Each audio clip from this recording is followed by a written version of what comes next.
स्वागत है जी, स्वागत है। महामैराथन चाइल्ड डेवलपमेंट एंड पेडागोजी, काफी बेहतरीन प्रस्तुति, बस बने रहिएगा साहब। चलिए, सारे अध्याय का करेंगे आपके साथ स्वागत। पहला सेगमेंट आपका और पहला अध्याय दे लेते हैं हम लोग। ये आपका रहा विकास की अवधारणा और अधिगम से इसका संबंध। जी हाँ, आवाज, ऑडियो, विजुअलिटी क्लियर है? स्पष्ट करेंगे, कमेंट्स करें।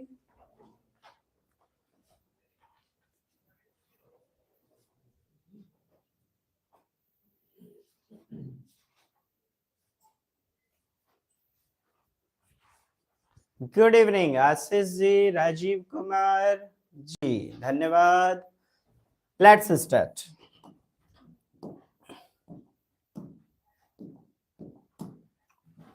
विकास, आप जानते हैं विकास ना कोई एक क्षेत्र से संबंधित नहीं होता है। ऐसा नहीं कि केवल हम कह देंगे शारीरिक पक्ष से संबंधित होता है।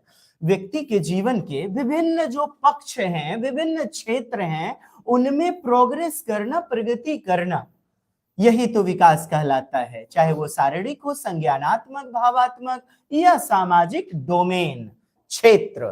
तो विकास ना क्या रुक जाएगी कभी भी? जी नहीं, ये सतत चलती रहेगी, सातत्य, निरंतर, अर्थात मृत्यु पर्यंत, बोले तो गर्भ से कब्र तक चलने वाला प्रोसेस होता है डियर। विकास ना कंटिन्यूअस, जीवन पर्यंत चलता है, गर्भ से कब्र तक।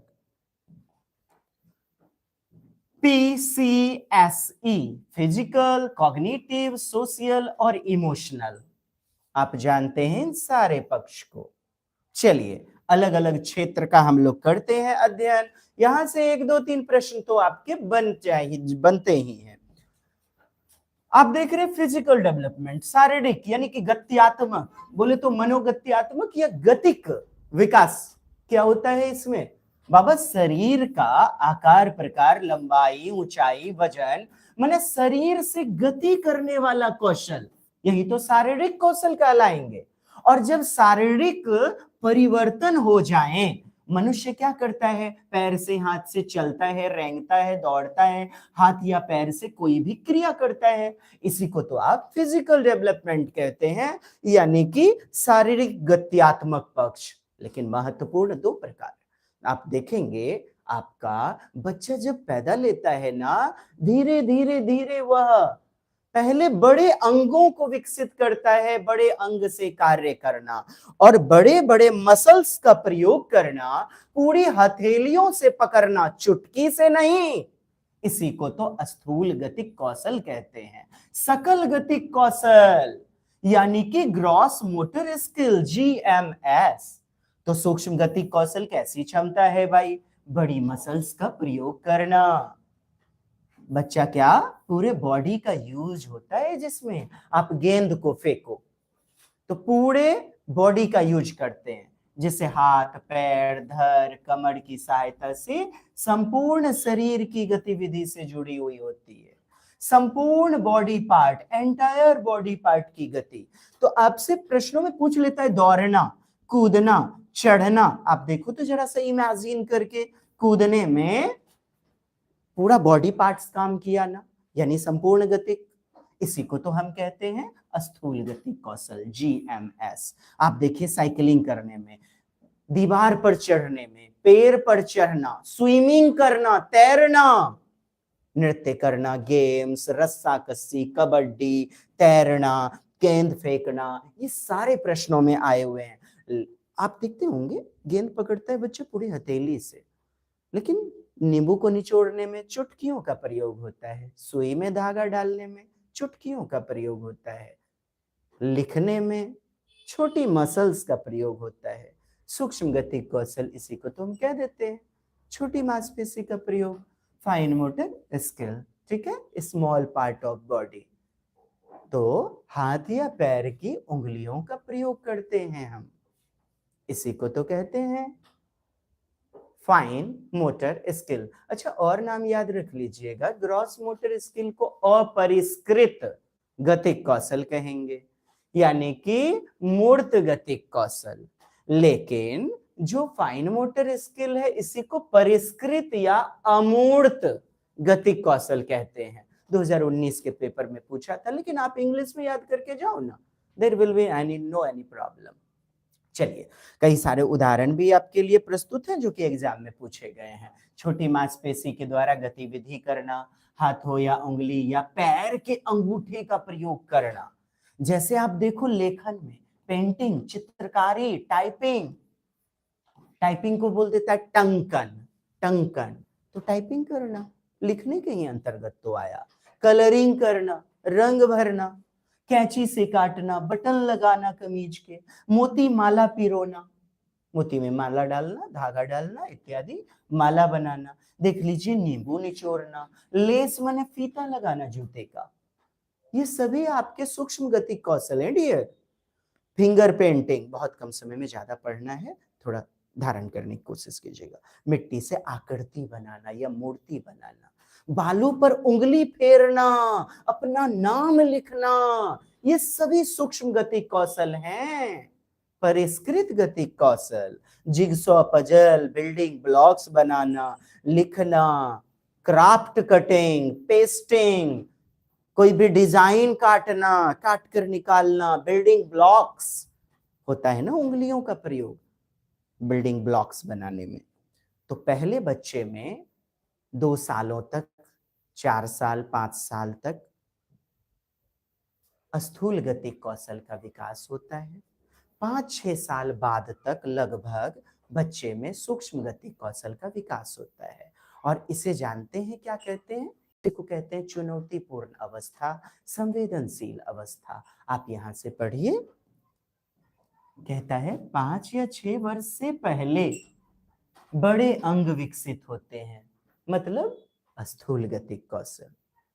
फिर 6 वर्ष के बाद बच्चे पूर्णतया छोटे अंग की क्षमता यानी सूक्ष्म गतिक कौशल विकसित होने लग जाती है। इसको क्या कहते हैं? चुनौतीपूर्ण अवस्था, या फिर प्रश्नों में मिलेगा संवेदनशील अवस्था। और ये अवस्था केवल गतिक ही नहीं, भाषा के विकास के लिए भी बहुत महत्वपूर्ण है। 2 से 6 वर्ष, 6 वर्ष से पहले की अवस्था ना भाषा के विकास के लिए भी बहुत महत्वपूर्ण होती है। चलिए आगे देखते हैं हम लोग। संज्ञानात्मक, तर्क करना, सोचना, समझना, चिंतन करना, स्मरण शक्ति, और साथ ही साथ भाषा का प्रयोग भी करते हैं। किसके माध्यम से? संज्ञानात्मक विकास, बौद्धिक विकास, बोले तो भाषा का भी विकास कॉग्निटिव के माध्यम से। कॉग्निशन मतलब खोपड़िया। आप पहेली को सुलझाते हैं, कविताएं, बाल गीत, पजल्स, रीडल्स, क्रॉसवर्ड्स, ये सारी चीजें किसके अंतर्गत आएंगी? संज्ञानात्मक विकास। याद रखिएगा, संज्ञान को ना महासंज्ञान नियंत्रित करता है, मेटाकॉग्निशन नियंत्रित करता है। अगला पक्ष देखते हैं, सामाजिक। और कुछ नहीं साहब, आप समझते हैं, एक दूसरे से झगड़े फसाद, मेल, प्रेम, विवाह इत्यादि, माने दूसरों के साथ जो आप उठते बैठते हैं, इंटरेक्ट करते हैं, अंतः संबंध करते हैं, वही तो है सामाजिक विकास, जिसके माध्यम से नैतिक विकास बच्चे में प्रकट होता है। मूल्यों को समझना, बच्चा ग्रुप में क्या करता है? सामूहिक गतिविधि करता है। ज्ञान या वस्तु को क्या करता है? साझा। रे पिंटा माए, तनी देखियो नी 5,000 रुपया लुगाई के मन बड़ी जोर खराब है, एतबारी के पप्पा तनी मोटरसाइकिल देखे आधा घंटा के लिए। तो ये सब क्या है साहब? सामाजिक गतिविधि है, और सामाजिक गतिविधि के अंतर्गत सामाजिक विकास के अंतर्गत पढ़ी जाएगी। सहयोग करना एक दूसरे का, दूसरों के साथ व्यवहार करना, वार्तालाप करना, ये सभी आपके विकास में सामाजिक विकास के पक्ष होंगे। आप देख पा रहे हैं आत्मनियंत्रण, ये देखिए, अपनी भावना माने फीलिंग, इसको क्या कहेंगे? संवेग। संवेग, इसको समझना जरूरी है, उचित तरीके से व्यक्त करना जरूरी है, और इस पर आत्मनियंत्रण करना बहुत जरूरी है। वरना समाज में खूब मारपीट हो जाए। वो 5 रुपये के लिए गोली चल गई, क्यों? नहीं नियंत्रण कर पाया आत्म को। तो संवेग का नियंत्रण बहुत जरूरी है। सामूहिक क्रियाकलाप, सहयोगात्मक गतिविधि, विद्यालय में भी गतिविधि करते हैं, टिफिन शेयरिंग करते हैं, कॉपी किताब कलम शेयरिंग करते हैं, ये सब सामाजिक विकास के ही उदाहरण है डियर फ्रेंड्स, उदाहरण है। आगे आ गया आपका संवेग। संवेग नहीं रहेगा, भाव लिखा रहेगा, भावना लिखा रहेगा। आप मत पढ़ना इन चक्करों में, सोचना ये तो इमोशन की ही बात हो रही है। भावना, भाव, संवेग इमोशन या फीलिंग को कहते हैं आप, भावना को। क्या है संवेग? आप में ईर्ष्या, द्वेष, घृणा या प्रेम या खुशी या परीक्षा का डर यदि पैदा हो गया, आत्मसम्मान की भावना, अरे हमको डांट कैसे दिए, इतना औकात हो गया, ये सब डियर, प्रसन्नता, ईर्ष्या की भावना, आपस में पति पत्नी के बीच मतभेद हो जाता है, पत्नी ने कुछ बोल दिया, पति ने कुछ बोल दिया, शिक्षक ने कुछ बोल दिया, बच्चे ने कुछ बोल दिया, और वो बर्दाश्त नहीं कर पाया, यानी प्रबंधन नहीं कर पाया, मैनेजमेंट किसका? भावना का। तो भावनाओं का नियंत्रण, प्रश्न में कई बार पूछा है, भावनाओं का प्रबंधन बहुत जरूरी है। मैनेजमेंट ऑफ फीलिंग, भावनाओं को समझना। 2 बार 3 बार पढ़ाए, तीनों बार जो है ना गायबे थे, आज हाथ लग पाया है। तो देखिए, नियंत्रण करना बहुत जरूरी है। और जब क्रोध आता है ना, यानी कि संवेग, तो आप देखते होंगे आपका संज्ञान प्रभावित होता है, अर्थात खोपड़िया भी में मगजमारी होने लग जाती है। तो आप कहोगे ना कि संवेग और संज्ञान एक दूसरे से गुथे होते हैं, जुड़े होते हैं, केवल जोकवा महोदय जंजोक को छोड़कर, चूंकि इन्होंने कहा ये स्वतंत्र होते हैं। आइए, प्रश्न है, विकास में क्या शामिल है? आप कहेंगे सर आप तो अभी तुरंत बताए कि फिजिकल डेवलपमेंट, कॉग्निटिव, संज्ञानात्मक, सोशल, सामाजिक और इमोशनल। आध्यात्मिक, धार्मिक मत लीजिएगा, वरना झगड़े फसाद ही तो होंगे केवल। नेक्स्ट, आध्यात्मिक परिवर्तन, धार्मिक, इसे नहीं लेना है। आइए, विकास और वृद्धि में अंतर क्या है समझिएगा। वृद्धि जो होती है ना, मेनली क्या होती है? शरीर से संबंधित। शरीर में हाथ का लंबा हुआ, हाथ बढ़ गया, पैर बढ़ गया, हमारा बॉडी पार्ट का वजन बढ़ गया, तो आप कहते हैं विवृद्धि, अभिवृद्धि या वृद्धि, ग्रोथ। लेकिन ये तो शरीर के साथ साथ संज्ञानात्मक, भावात्मक और सामाजिक सब पक्ष को अपने आप में समाहित करता है। तभी तो विकास चक्राकार होता है, लेकिन वृद्धि एक सीधी रेखा में रैखिक होती है। वृद्धि को माप तो सकते हैं डियर, यानी मात्रात्मक होती है, परिमाण, मात्रा को मापना, परिमाणात्मक अर्थात क्वांटिटी को मापना, संख्यात्मक, जैसे 70 kg वजन, ये संख्या ही तो है, ये मात्रा है, ये परिमाण है। इंग्लिश याद करके जाना, क्वांटिटेटिव, क्वांटिटी। लेकिन ये जो विकास है ना, वो शारीरिक के साथ साथ यानी मात्रात्मक के साथ साथ गुण को भी देखता है, क्वालिटी को भी देखता है। मतलब मात्रात्मक के साथ गुणात्मक दोनों होता है। कौन भाई? विकास। दोनों ही पक्ष इसमें शामिल होते हैं। इसमें दोनों ही पक्ष क्या होते हैं? शामिल होते हैं, मात्रात्मक के साथ गुणात्मक। शरीर में यदि भोजन का पाचन हो रहा है, तो भोजन का पाचन तो है आपका विकास। वो जो रोटी आपने खाई, कितनी खाई, उसे मापा जा सकता है, वो है वृद्धि। आप देख पा रहे हैं वृद्धि और विकास, ग्रोथ और आपका है विकास, डेवलपमेंट।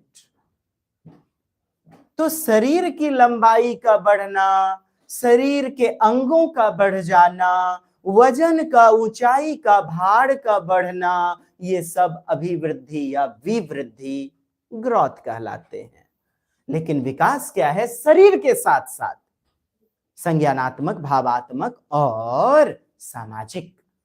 क्योंकि सामाजिक में तो क्रियात्मक इत्यादि सारे पक्ष आ जाते हैं।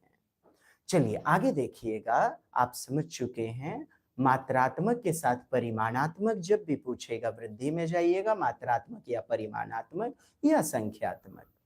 कितना लंबा है भाई? अरे ये 25 सेंटीमीटर है। अच्छा, माप सकते हैं। लेकिन आप देखेंगे ना, विकास के बहुत सारे पक्ष माप नहीं सकते हैं। कितना दिमाग है उसमें, कितनी नैतिकता है? आप बोलिएगा 1 किलो नैतिकता है, कितनी मॉरलिटी है।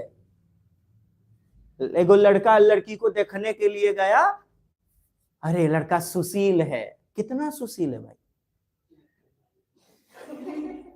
तो नहीं बता सकते, तो मापना संभव नहीं हो पाएगा। इसीलिए तो, लेकिन कुछ पक्ष को माप सकते हैं, इसलिए मात्रात्मक और गुणात्मक दोनों होता है। कौन? विकास।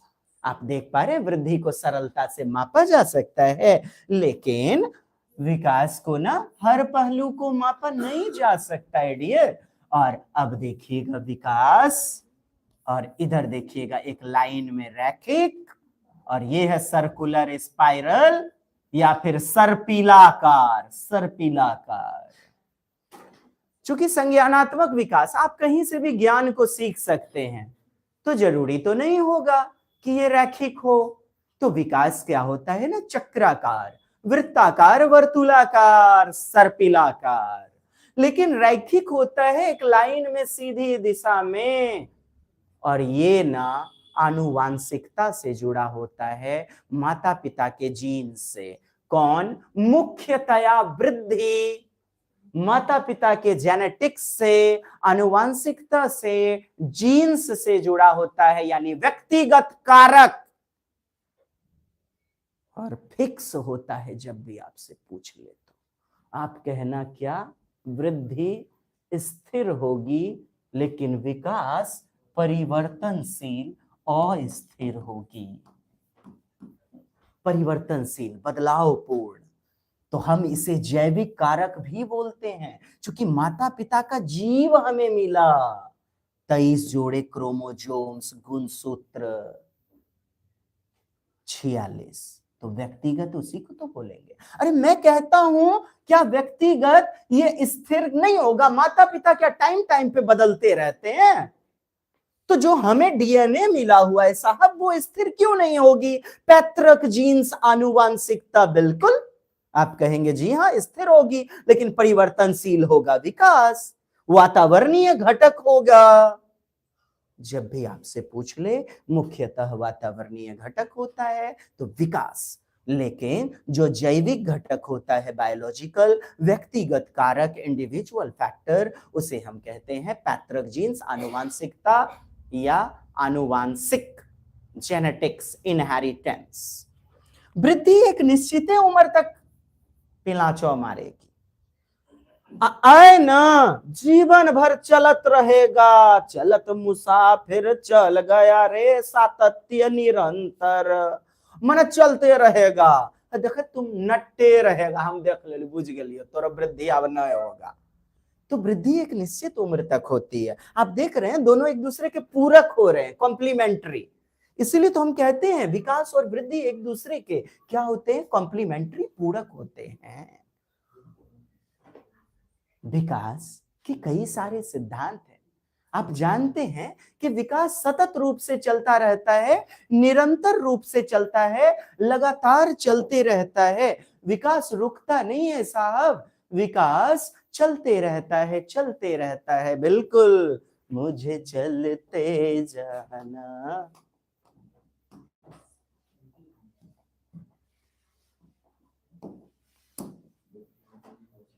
कहता है विकास सातत्य होता है, निरंतर होता है, जीवन भर चलता है, सतत चलता है। लेकिन इसका क्रम जो होता है वो निश्चित होता है।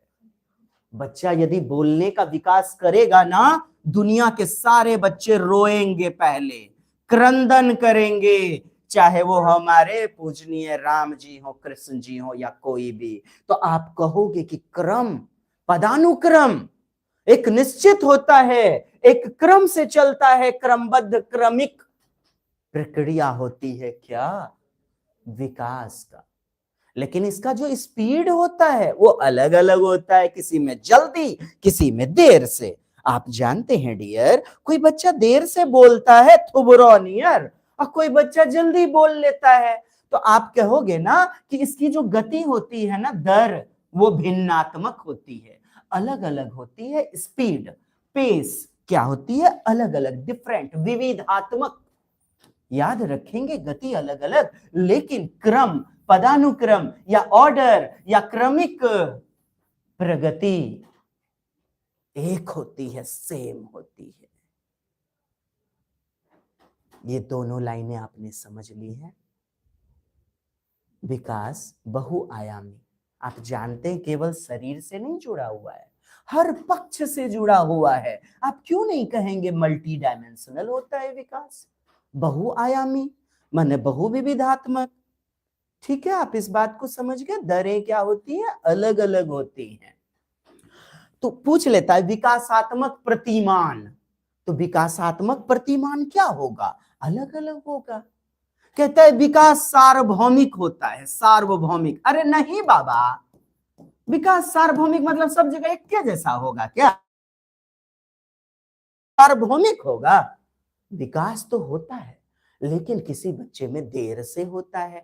कोई 6 वर्ष में बेहतरीन दौड़ना सीखता है, कोई 3 वर्ष में ही दौड़ना शुरू कर देता है, भाषा का प्रयोग करना शुरू कर देता है। तो आप क्यों नहीं कहेंगे दरें जो होती हैं, गति जो होती है, स्पीड, पेस डिफरेंट होती। हर बच्चा अपने तरीके से विकसित होता है, भले ही विकास का क्रम देखिएगा। शारीरिक गति, पहले बच्चा क्या करता है, रेंगता है, गर्दन को हिलाता है, धड़ पर बैठता है, फिर रेंगता है, फिर घुड़कता है, फिर खड़े होता है। ये सब में पाया जाएगा, लेकिन कोई जल्दी, कोई देर से, यानी गति, ढंग यानी तरीका हर बच्चे में विविधात्मक होता है। इसी को हम व्यक्तिक विभिन्नता भी कहते हैं, व्यक्तिक इंडिविजुअल डिफरेंस कहते हैं। चलिए आगे देखते हैं। इंडिविजुअलिटी याद रखिएगा, इसीलिए शिक्षकों को भी क्या, कैसे पढ़ाना चाहिए, अलग अलग तरीके से पढ़ाना चाहिए, विभिन्न साधनों का प्रयोग करना चाहिए।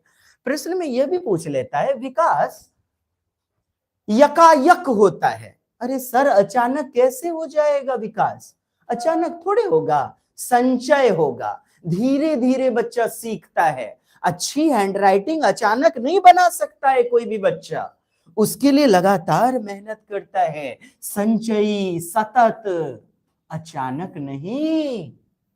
कम्युलेटिव होता है साहब, सडनली नहीं होता है विकास। और विकास के लिए जिम्मेदार होंगे 2 पक्ष, आनुवंशिकता और वातावरण, और दोनों एक दूसरे को प्रभावित करेंगे।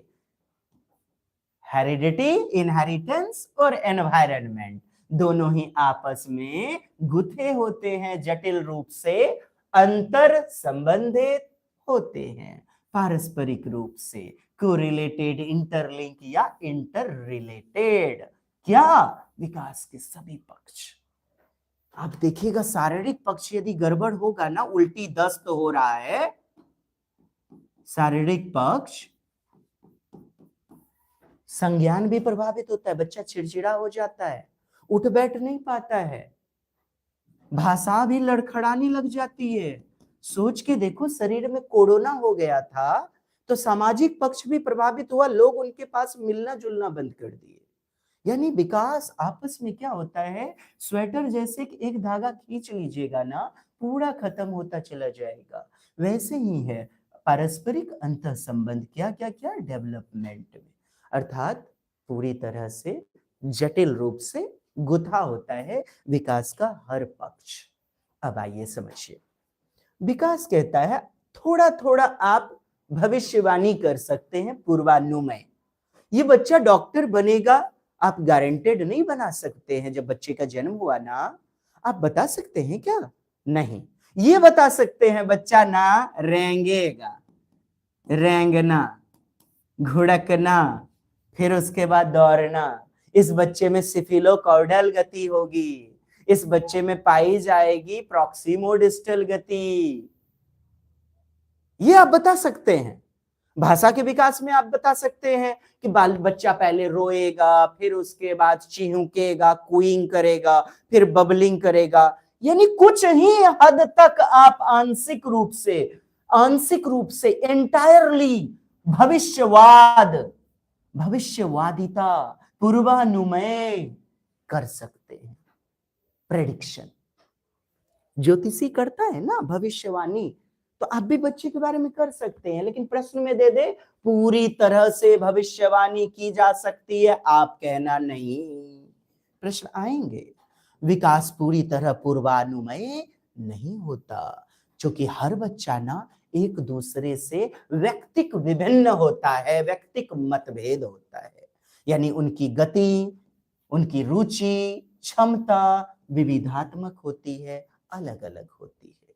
ठीक है, आइए विकास का देखते हैं दिशा। विकास की दिशाएं दो तरीके से, एक तो मस्तकाधोमुखी शीर्षगामी और दूसरा अधोगामी चलेगा प्रॉक्सिमोडिस्टल। बने रहिएगा साहब, आपकी सीटेट की जिंदगी बदल डालेगी आज का सेगमेंट। शीर्षगामी या सिर से पूंछ की ओर, क्योंकि माथा को पहले हिलाता है बच्चा, इसीलिए सिर, पूंछ कह दिया, अंत में बच्चा पैरों पर खड़ा होता है तो पैर को पूंछ कह दिया। सिर पुच्छीय दिशा, सर से पैर की ओर, जिसे आप मस्तकाधोमुखी भी कहते हैं। मस्तकाधोमुखी सिद्धांत अर्थात सिफिलोकॉर्डल डायरेक्शन। सिफिलोकॉर्डल डायरेक्शन, इसी को तो कहा जाता है हेड टू टो डायरेक्शन, बोले तो लॉन्गिट्यूडनल डायरेक्शन। शीर्षगामी का अंग्रेजी देखोगे आप लॉन्गिट्यूडनल मिलेगा। तो आप देखिए, प्रश्न आपको मिला होगा, भेटाया होगा। देखिए, बच्चा पहले सिर और गर्दन की गतिविधि पर कंट्रोल पाता है। सिर, गर्दन। बच्चे का जब जन्म होता है ना, देखिएगा बच्चा आया धरती पे, अंगने में ललना भइल है ननदो, बचवा पहने गोर नहीं लाई, पहले सिर गर्दन हिलाई, फिर ओकरा बाद शरीर के निचले हिस्से कमरवा पे बैठी, तब कही कमरवा ओ, तो तब धरों पर, कमर पर बैठता है, घुटने के बल रेंगता है, अंत में न फिर पैरवा पे, गोरवा पे, टंगरिया पे खड़ा होता है। एकरे कह दिए हम सिर से पैर की ओर, मस्तक से अधो यानी अधर, मस्तकाधोमुखी। कौन अपराध कर डाला कि आप गाते हैं मार डाला? अधोगामी। देखे होंगे। और कहता क्या है सिद्धांत? कहता है केंद्र में पहला टावर में, तब घूमी घूमी घूमी घूम घूम घूम घूम के, मैंने पहले देखिए ई तोरो एकरा यह टूट गया, ये उखड़ के चल गया, तो उंगली की करेगा बताइए? तो ये कंधा में पहले ताकत आएगा, तब ना केहुनी में, तब हथेली और उंगली में, तब ना केंद्र से आप कहोगे बाहर की दिशा का सिद्धांत। सोचिए जरा सा, बुझे वाला गप है। पहले जो केंद्र है आपका शोल्डर, इधर कुल्हे, हाँ, पैर की उंगली पाद में हिलेगी। आपका कमरे यदि जो है ना दुश्मन का टूट जाए तो पैर की उंगली हिल पाएगा? तो केंद्र कौन सी है? कुल्हा। इतने तो गप है। और तीसरा बार सुनिए, यह भोटी माने नाभि। बाय अलगते सुने होंगे, बाय उखड़ गया तो सौसे सिस्टम में पिलाचो मार जाता है, थोड़ा जाता है। और बच्चा जब रहता है ना मम्मी जी के भीतर, तो देखे होंगे गर्भनाल से सेटिंग रहता है। मम्मी जो भी खाएगी हवा लेगी, एने आएगा और बचवा के घूम घूम के सौसे बॉडी पार्ट में संचरण होता है, घूमता है। इतने को तो गप है, कहता है केंद्र से धड़ की, केंद्र से सिरों की ओर, सिर खोपड़िया न, माने केंद्र से बाहर की ओर, सेंटर टू पेरिफेरल नहीं लिख ले है, centre to centre of the body, अब फिर आउटर पार्ट में चला जाएगा। बोले तो प्रॉक्सिमो डिस्टल क्या कहता है ना, केंद्र से बाह्य मुख वाला दिशा। अब बताइए, इतना तोड़ के हम बता दिए हैं, अब फिर अलग का कौन चीज तकलीफ है? कटियोटा बुचीटा नटीटा नहीं ना तकलीफ हुआ जी, सेंटर टू पेरिफेरल या फिर centre of the body to the outer part. बोले तो प्रॉक्सिमो डिस्टल मिल जाएगा, हिंदी नाम बदल जाता है। अधोगामी एकरे कहते हैं, अधो नीचे, अन्यथा शीर्षगामी, केंद्र से बाह्य मुखी।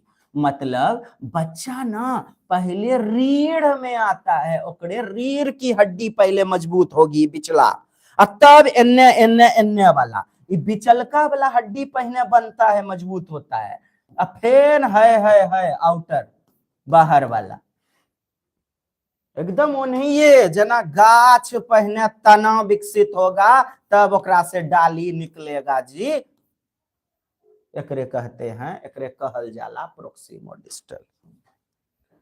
तो बच्चा पहले कंधों को उचकाता है या हिलाता है, फिर केहुनी, फिर हथेली, अब फिर उंगली से कलम पकड़ता है, पेन पकड़ता है बच्चा। लेकिन पहले ग्लास पकड़ना सीखता है, याद रखिएगा, क्योंकि ग्लास पूरा हथेली से पकड़ते हैं, तब लिखना सीखता है चुटकी का प्रयोग।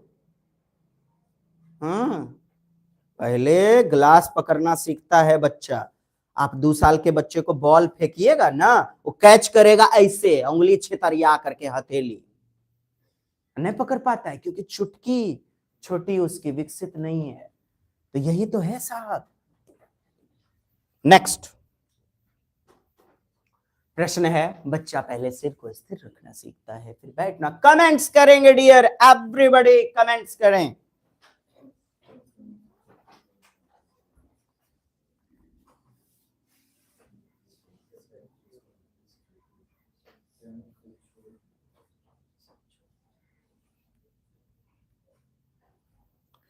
राधे राधे, कमेंट्स करें।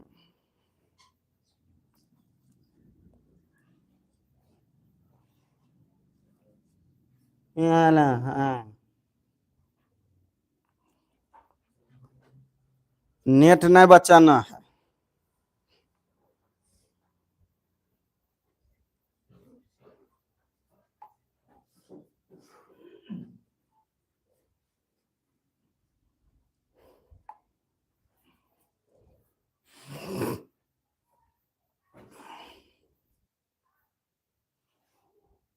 बहुत बेहतरीन।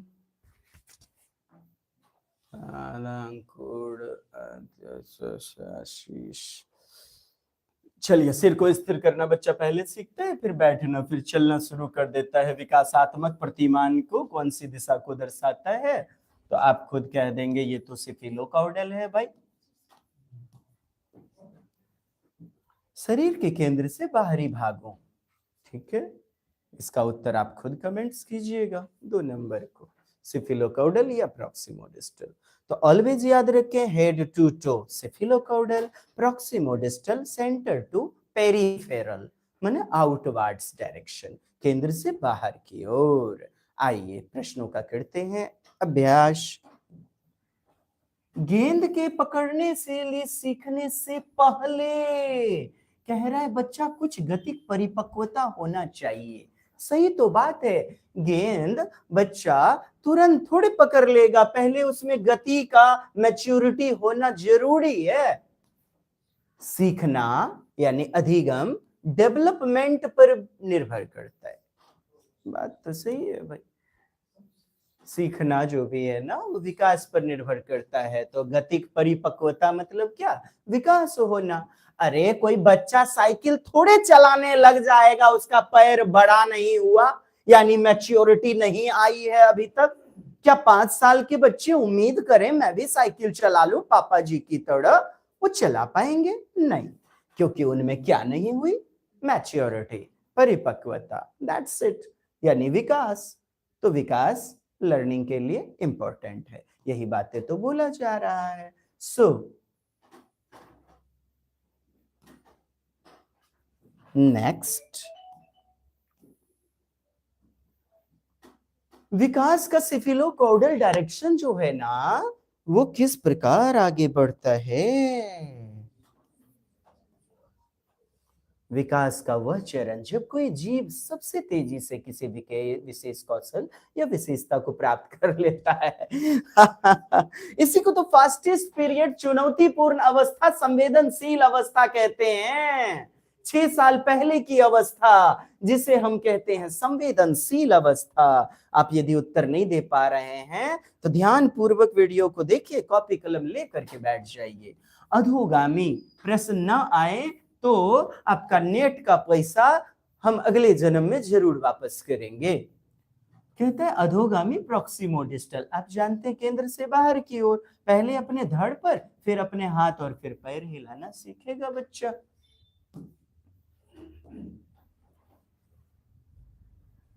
आप जानते हैं प्रॉक्सिमो डिस्टल विकास का केंद्र, यानी केंद्र से शुरू होता है और केंद्र से शुरू होकर बाहरी छेड़ों यानी कि अग्रांगों, अग्रांग मतलब अग्रभाग, ठीक है, की ओर होता है। बच्चा पहले कंधे को नियंत्रित करना सीखता है, फिर हाथों और फिर उंगलियों को, ठीक है। अगला क्वेश्चन देखिए, डेवलपमेंट का जो पैटर्न होता है ना, विकासात्मक परिवर्तन, कमेंट्स करेंगे मुझे इस प्रश्न का उत्तर।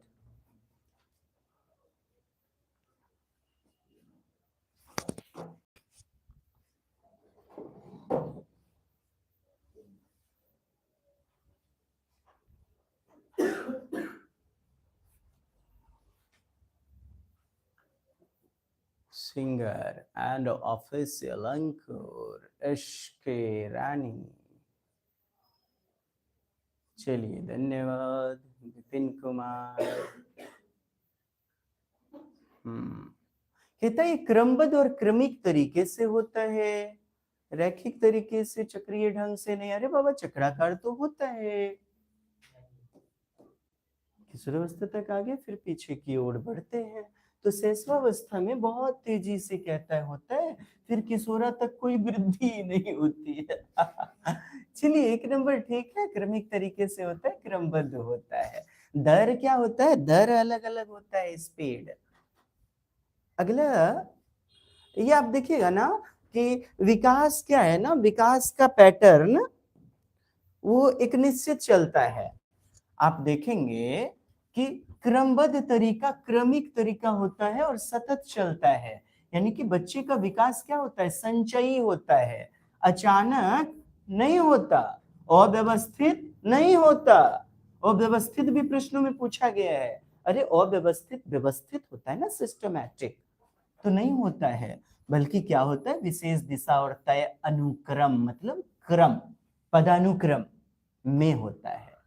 बच्चा पहले सिर का नियंत्रण सीखता है, दुनिया के सारे बच्चे, फिर गर्दन, फिर हाथ पैर, अंत में पैर की ओर।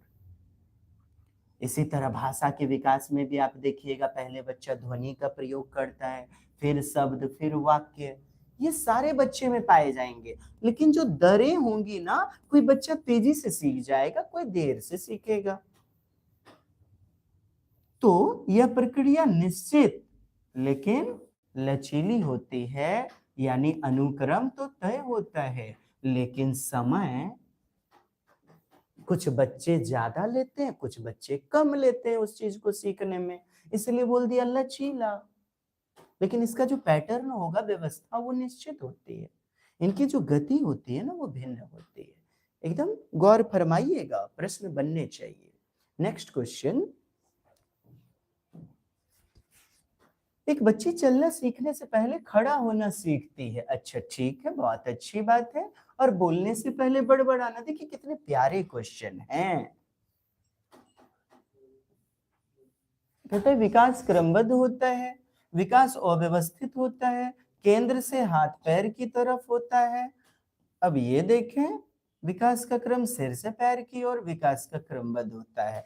एक तो हमने गलत कर दिया, यहाँ 3 सही है। अब आपको कमेंट्स करना है उत्तर क्या होगा, आप किसको लेना चाहोगे। बहुत सिद्धांत पढ़ लिए, अब लगाइए।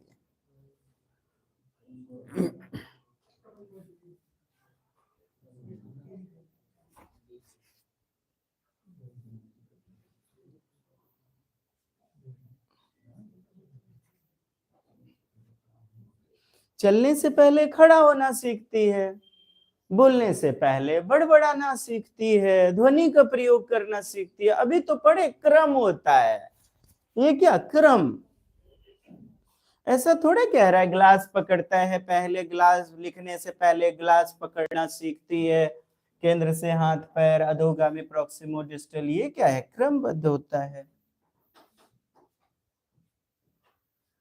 जब ये आप कह रहे हो तो सिर से पैर फिर क्यों नहीं। अगला, बच्चे का विकास एक सीधी पथ नहीं, रैखिक नहीं, इसका मतलब ये हो गया,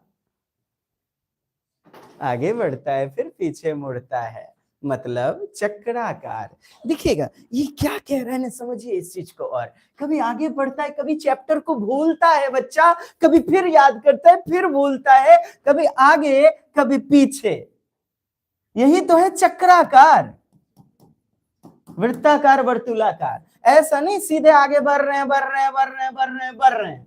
जैसे वृद्धि, वृद्धि आगे बढ़ती जाती है और एक समय रुक जाती है। कोई मनुष्य किशोरावस्था में जाके सोचे अरे भाई मैं जाना चाहता हूं शैशवावस्था में, मुझे लौटा दो मेरी वो कागज की कश्ती, वो बारिश का पानी, लेकिन नहीं लौट पाता है, क्योंकि ये तो रैखिक होता है, बढ़ रहा है रेखा की तरह। लेकिन संज्ञानात्मक, भावात्मक, कभी गुस्सा उठ गया, आगे बढ़ा, और कभी गुस्सा उसका शांत हो गया, संवेग, तो आगे बढ़ता है, कभी पीछे की ओर आता है, यही तो है, फिर आगे बढ़ता है। तो ये क्या दिखाता है, किस वाक्य, किस सिद्धांत को दर्शाता है। एक दिशीय, कहता है सततहीनता, एक रूपता, जब आपको ना मिले यूनिफॉर्मिटी, कहता है एक रूपता का सिद्धांत, कहता है चक्रीय बढ़ोतरी, आप कहेंगे जी हाँ, साइकिलिक, चक्राकार, वृत्ताकार, सर्पिलाकार, इसी को तो कहते हैं।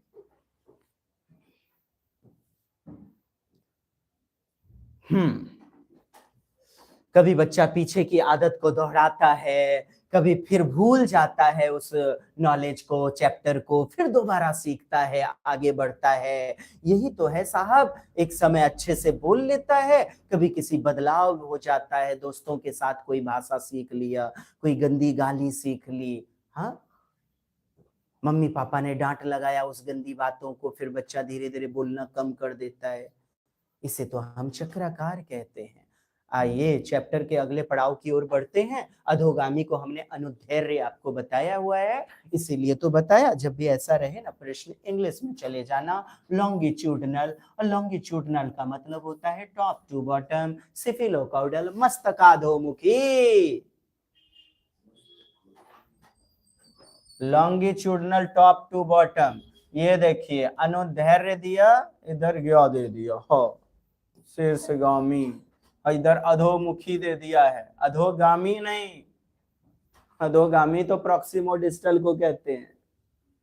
चैलेंज ना करें, इसीलिए ऐसा प्रश्न आपको डिजाइन किया, इंग्लिश में दे दिया सिफिलोकॉइडल बोले तो लॉन्गिट्यूडनल, फिर अनुदैर्ध्य बोल दिया, उसी को अधोमुखी बोल दिया, और शीर्षगामी आपका सिद्धांत है। और कौन सा लेना चाह रहे हैं हमारे हुजूर, प्रॉक्सिमो डिस्टल, अच्छा चलिए ठीक, बहुत अच्छी बात है। आइए देखिएगा, शीर्षगामी सिफिलोकॉइडल प्रिंसिपल, जिसके अनुसार बच्चा विकास सिर से नीचे की ओर, धड़ की ओर, नीचे पैरों की ओर होता है। पहले बच्चा सिर और गर्दन पर नियंत्रण सीखता है। यह शारीरिक विकास का ना एक क्रम होता है, अनुक्रम। इससे यह समझ में आता है कि नवजात शिशु पहले सिर को स्थिर रखना सीखते हैं, और फिर उसके बाद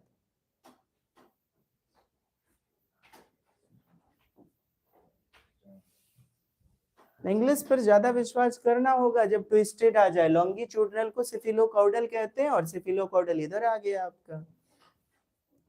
चलिए, बच्चों का विकास किस प्रकार से होता है? व्यवस्थित, ठीक, स्वाभाविक रूप से, व्यक्तिक माने व्यक्तिगत सिद्धांत, व्यक्तिक विभिन्नता का सिद्धांत, अव्यवस्थित माने क्रम से नहीं होना, और अचानक से उभर जाएगा क्या? ना, एक समान स्पीड होगी सबकी, कदापि नहीं। नेक्स्ट और अगले पड़ाव की ओर बढ़ते हैं, विकास और अधिगम। अधिगम मतलब क्या भाई? अनुभव, एक्सपीरियंस, बोले तो लर्निंग करना, सीख लेना कुछ। तो आप कहोगे अरे बाबा रे, डेवलपमेंट और लर्निंग दोनों माने आपस में जुड़ा हुआ होता है जी। शरीर का विकास नहीं हुआ, एकदम मरियल दुबलब सा, एकदम खकसाहबा है, बार बार बीमारे पड़ रहा है, उसका विकास नहीं बढ़िया से हुआ, तो उसमें लर्निंग बढ़िया से होगा क्या? नहीं। तो आप कहोगे ना कि दोनों तो आपस में जुड़ा हुआ है, दोनों का संबंध क्या है? आपस में गहरे रूप से जुड़े होते हैं। विकास, डेवलपमेंट लर्निंग के लिए एक बेस रखता है, नींव रखता है, और अधिगम विकास को बढ़ावा देता है। आप अधिगम पढ़ लिख करके क्या पोषक तत्व कौन कौन सी हरी सब्जी से विकास होता है बेहतरीन ढंग से आप जान पाते हैं, तेज करने में मदद करता है। तो यही बातें लिख दी गई है, आप लोग इसे पढ़ लें। विकास का क्षेत्र संकुचित नहीं होता, व्यापक होता है, जीवन भर चलने वाली प्रक्रिया है। लेकिन अधिगम जो होता है ना, वो विशिष्ट ज्ञान और कौशल प्राप्त करने को कहा जाता है।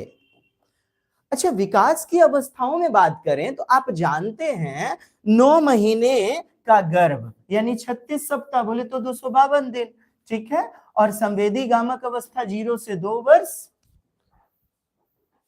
आप देखेंगे यदि हरलॉक के अनुसार ये तो इसे 14 दिन का बताते हैं, 14 डेज का बताते हैं।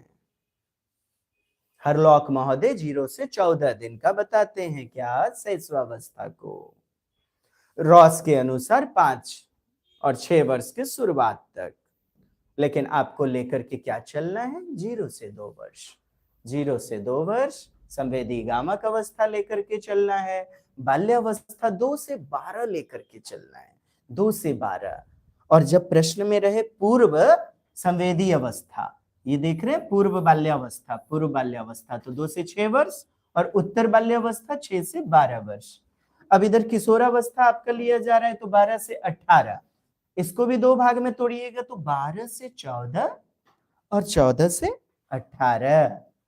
और ये जो 12 से 14 है ना, यहां पर प्यूबर्टी पीरियड माने कि यौनांग, सेक्सुअल पार्ट, रिप्रोडक्टरी पार्ट विकसित होने लगते हैं, जिसे हम वयः संधि का काल या संधि काल यौवनावस्था के साथ कहते हैं। संधि, जुड़ाव, जहां मूड स्विंग्स होता है बच्चे का किशोरावस्था में, मूड का भी परिवर्तन होता है। और क्या चाहिए? काउंसलिंग, परामर्श, मार्गदर्शन की बहुत आवश्यकता होती है किशोरावस्था में।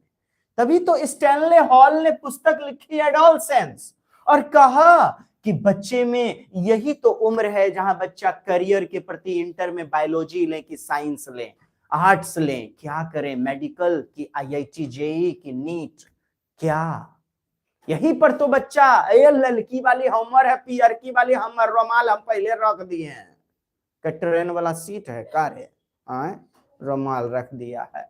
तो संघर्ष, आंधी तूफान की अवस्था कह दिया स्टैनले हॉल ने। और गोल्डन पीरियड इसी को तो कहते हैं एडोलसेंस। 12 से 18, 2 भाग में तोड़िए तो 12 से 14 और 14 से 18। युवावस्था जो होती है साहब 18 से 25 वर्ष, बोले तो पूर्व प्रौढ़ावस्था, और उत्तर प्रौढ़ावस्था 25 से 55/60 वर्ष। उसके बाद वृद्धावस्था, यही तो है एडल्टहुड, युवावस्था। आपको तो 4, जब बोल दे कितनी अवस्थाओं में बांटा गया है विकास को, तो 4, गर्भावस्था प्रीनेटल स्टेज, शैशवावस्था, बाल्यावस्था, किशोरावस्था। बोले तो prenatal stage, infancy stage, childhood, adolescence. तो लगाइए प्रश्नों को।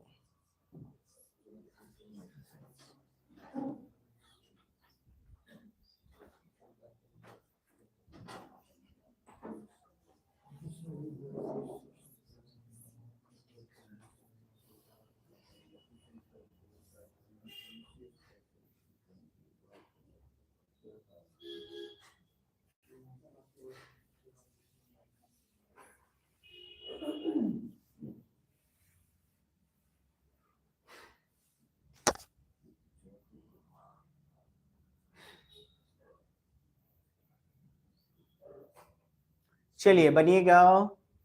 बी, सी, ए, भांति भांति के उत्तर। ओ माय गॉड, इतना हमने बताया, इंग्लिश देख लेना कम से कम, लेकिन ये क्या, इतना पढ़ाने के बाद भी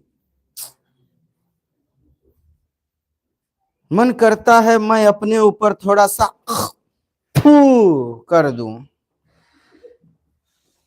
चूंकि तेरी कोई गुस्ताखी नहीं, तेरी कोई गलती नहीं, मैं ही बेवफा निकला, तू तो बस कातिल ही निकला। अरे साहब, क्रिटिकल पीरियड, चुनौतीपूर्ण अवस्था, संवेदनशील अवस्था बता तो दिया।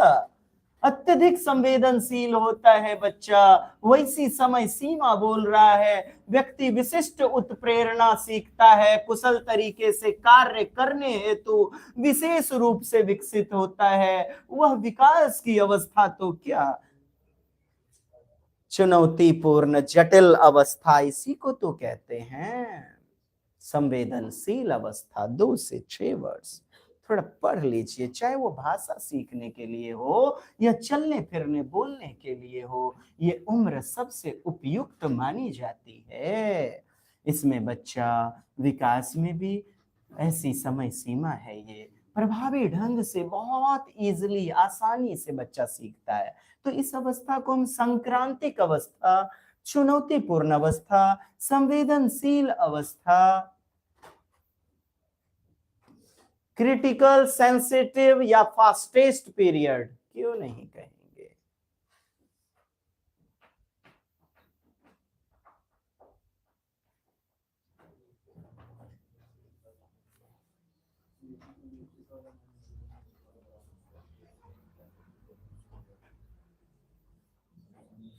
कमेंट्स करेंगे।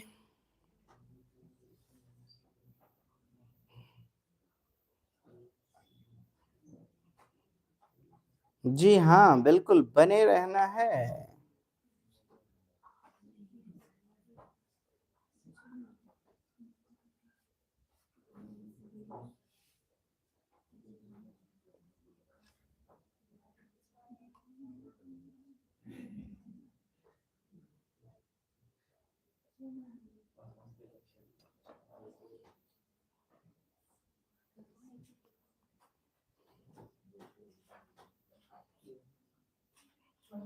चलिए देखिएगा, जब कुछ बच्चे 12 महीने की उम्र में बड़बड़ाना और 2 शब्दों का वाक्य बोलना शुरू कर देते हैं और दूसरे बच्चे 20 महीने की उम्र तक ऐसा नहीं कर पाते। मतलब क्या होती है, गति अलग अलग होती है सब बच्चे की। बात इतनी सी है कि बच्चे की गति क्या होती है, अलग अलग होती है, इसलिए ऐसा नहीं कर पाते बच्चे। कारण कह रहे विकास का जो पैटर्न होता है ना, प्रतिमान, केवल सांकेतिक यानी किताब में जो उम्र लिख दिया है उससे नहीं होगा।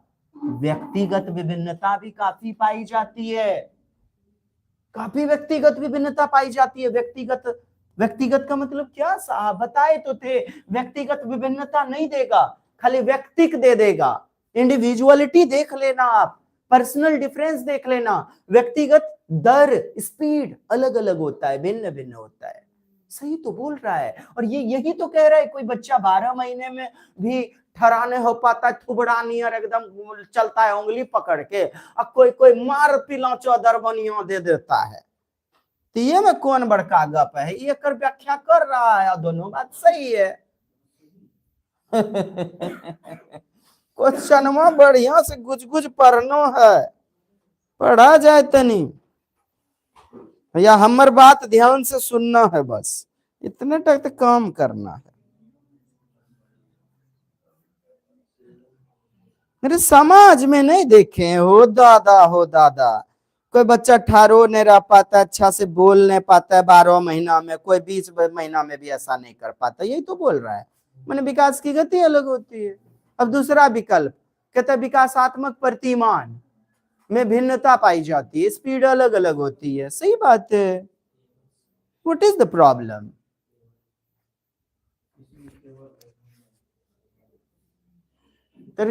केवल सांकेतिक, क्या कह रहा है? विकासात्मक प्रतिमान केवल सांकेतिक हैं, यानी वो केवल संकेत है जो किताबों में लिखा गया है। क्या कि 6 वर्ष में बच्चा बबलाता है, बर्बलिंग करता है?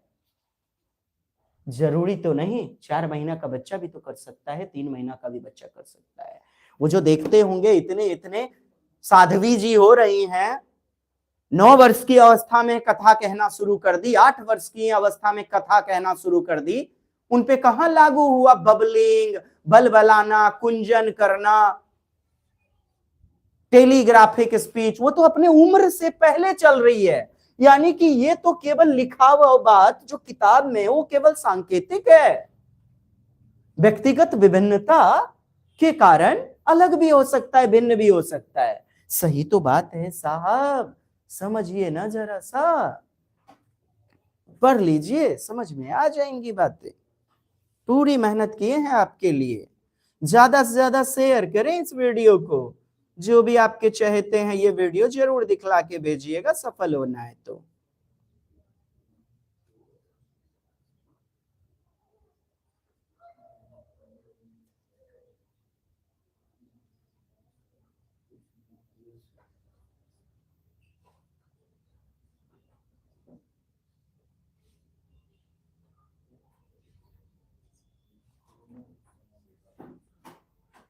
बाकी लोग कहाँ हैं? मदन मुरारी, आइए अपनी उपस्थिति दर्ज करें।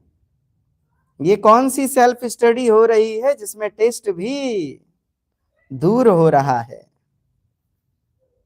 अपन को तो लग रहा है कौनो फिरकी ले रहा है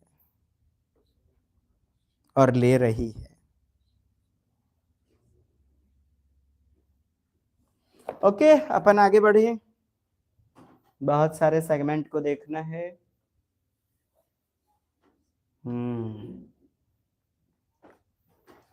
कहते बच्चों का विकास में क्या होता है? विभिन्नताएं पाई जाती हैं। ये रैखिक चूंकि नहीं होता है, ये क्या होता है? दरें अलग अलग, चक्राकार, सर्पिलाकार। बोले तो व्यक्तिगत विभिन्नता पाई जाती है। हाँ, कुछ बच्चे जल्दी जल्दी बोलना सीख जाते हैं, कुछ बच्चे ना, यह केवल देर से होता है। ऐसा किताब में जो लिखा गया है ना, वो केवल सांकेतिक, सांकेतिक भाषा होती है ना लिखित, तो लिखित भाषा को सांकेतिक कह दिया, तो केवल वो सांकेतिक ही है, धड़ी की धड़ी रह जाती हैं। पियाजे कहते हैं 0 से 2 वर्ष में बच्चे में वस्तु स्थायित्वता, कहते हैं 2 से 7 वर्ष में बच्चे में असंरक्षणवाद। अरे हम तो कहते हैं लाल, हरा, पीला, और फिर नोट भी पहचानने लगता है बच्चा। हाँ, दीजिएगा 2000 या नोट गपाक से रख लेगा, तो भला बाबा नहीं उठाएगा। ऐसे भी बच्चे हैं। तो केवल सांकेतिक है जी, ये बाध्य नहीं है, फिक्स, निश्चित, कैसा होगा ही होगा। किसके कारण ऐसा होता है? तो व्यक्तिक विभिन्नता के कारण होता है ऐसा। बाकी देख लीजिए ना, कोई 9 महीना में चलना शुरू करता है, कोई 20 महीने में, कोई 14 महीने में। यह दोनों सामान्य विकास की श्रेणी में आते हैं। बोले तो विकासात्मक प्रतिमान अलग अलग होते हैं। सार्वभौमिक, आ गया प्रश्न।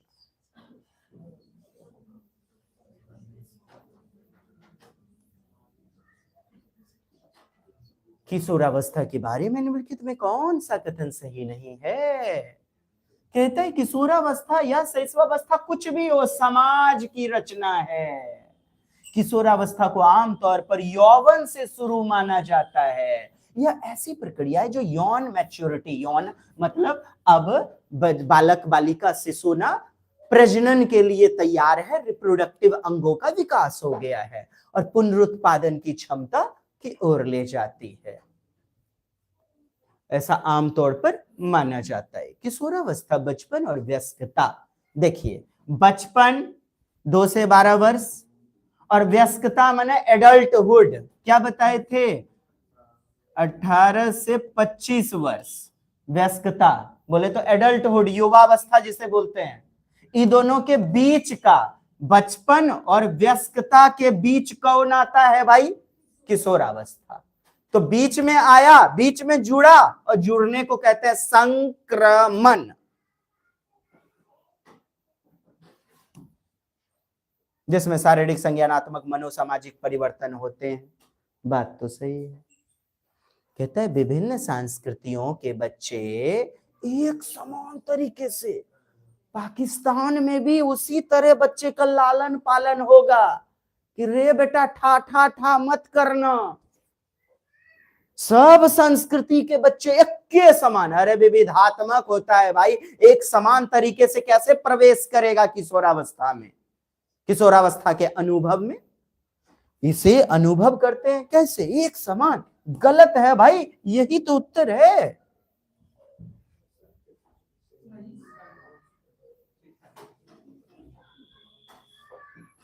तो तीनों सिद्धांत को भी याद रख लीजिएगा, सही हैं। अगले पड़ाव की ओर बढ़ें। कहते हैं जैविक दृष्टि, यानी कि किशोरावस्था की शुरुआती जैविक रूप से यौवन से होती है, यानी शरीर की मैच्योरिटी, प्रसव के लिए शरीर की मैच्योरिटी, सेक्सुअल रिप्रोडक्टिव के लिए, जो सभी संस्कृति में लगभग समान होती है, लेकिन उनका क्रियाविधि जो होगा ना वो अलग अलग होगा। सामाजिक सांस्कृतिक दृष्टि क्या होगी, विभिन्न होगी। सभी संस्कृति में एक जैसा थोड़े होगा, एक जैसा थोड़े होगा। हमारे भारत में देखिएगा, वैवाहिक बंधन में बंध करके ही आप फिजिकल क्रियाकलाप में भाग होते हैं, लेते हैं, संलिप्त। लेकिन इंग्लैंड की संस्कृति देख लीजिए आप, वहां पर संस्कृति एक समान है क्या भारत के जैसा, ना। समझिए ना, एक जैसा अनुभव, एक जैसा ज्ञान थोड़े हो पाएगा। प्रश्न तो आएंगे साहब, यूं ही नहीं कहते हुए महामैराथन है। प्रश्न आप देकर आइएगा और कहिएगा हमने किया था वादा, वाकई में निभाया कि नहीं। लगे रहिए, चुन चुन के प्यारे प्यारे प्रश्न इस सेगमेंट में हमने डाले हैं। बचपन अलग अलग समाज में, संस्कृति में अलग अलग तरीके का होता है।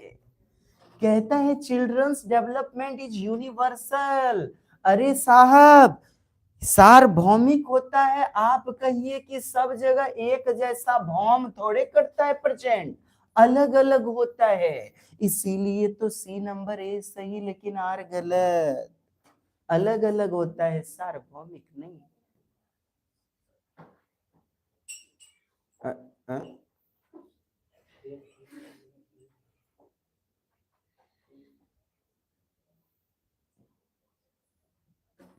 वो दूसरा है, अरे वो दूसरा है जी। क्या सही है, सी नंबर सही है। ठीक है, ए सही है, आर गलत है। ये को अच्छी दे दिया ये। अच्छा, हाँ ठीक तो है। हम सोचे हमको गलत कर रहा है। आइए लास्ट क्वेश्चन देखिए, फिर चैप्टर की ओर बढ़ते हैं। बच्चे सही ढंग से नहीं सीख पाते अगर वो कुपोषित हैं, बेमरियाहबा हैं, लुकेसरी माए इत्यादि हो गया है, चरको वगैरह, मतलब दादी माँ की कहानियों के किस्से वाली आशीर्वाद रूपी गालियां। तो बात तो भाई सही, गाली देना कोई उद्देश्य नहीं था, गाड़ी देना, नहीं तो वही कहेंगे समझी गाड़ी न दची सुपारी दची। महाराज बूझे कते बेजूर, ये नहीं बुझे कि बचवा सही ढंगों से नहीं अधिगम कर पाएगा यदि मगजमारी होगा, छिटखोपरी होगा तो। कहता सभी जुड़ा रहता है एक दूसरे से। अरे तोरी के सही, ये तो बात है। प्रभावित नहीं करेगा। हम तोरा एक तमाच मार देते हैं, तुरंत आपका जो है ना संज्ञानात्मक, भावात्मक और सामाजिक पक्ष भी, हम दोनों का भाईचारा खत्म। हाँ, सामाजिक पक्ष भी खत्म और शारीरिक पक्ष आ जाएगा। बिस्कुम बिस्कुम बिस्कुम ता ता ता ता ता ता गिरदा। तो ये क्या है साहब, सभी पक्ष जुड़े होते हैं। सही तो बात है। उत्तर कौन हुआ? क्या दोनों व्याख्या करेगा कि नहीं करेगा? हाँ हाँ हाँ। बच्चे सही ढंग से नहीं सीख पाते, ठीक। तो विकास के पक्ष में संज्ञानात्मक विकास, और ये देख रहे हैं अल्प पोषित, यानी कि शरीर में विकास नहीं हो पाएगा, तो दोनों एक दूसरे को प्रभावित करेगा। और क्या है बच्चे सही ढंग से, क्या क्या क्या क्या ए लगाए कि बी लगाए आप लोग? मैंने दोनों सही है, आर सही व्याख्या करता है एक ही, ठीक। विकास के सभी पक्ष आपस में जुड़े हुए होते हैं। हाँ, विकास के पक्ष के बारे में ही तो बोल रहा है ऊपर भी। तो बी नंबर ले लेते, ये ए नंबर ले लेते हैं। चलिए अगला क्वेश्चन देख लीजिएगा। कमेंट्स करेंगे।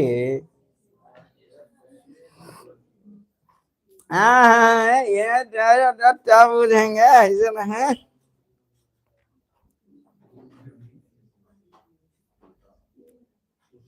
हेलो डियर, कर दें।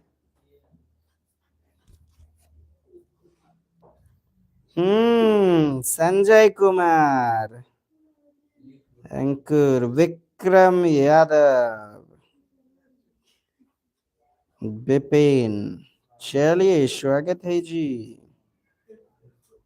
नेहा,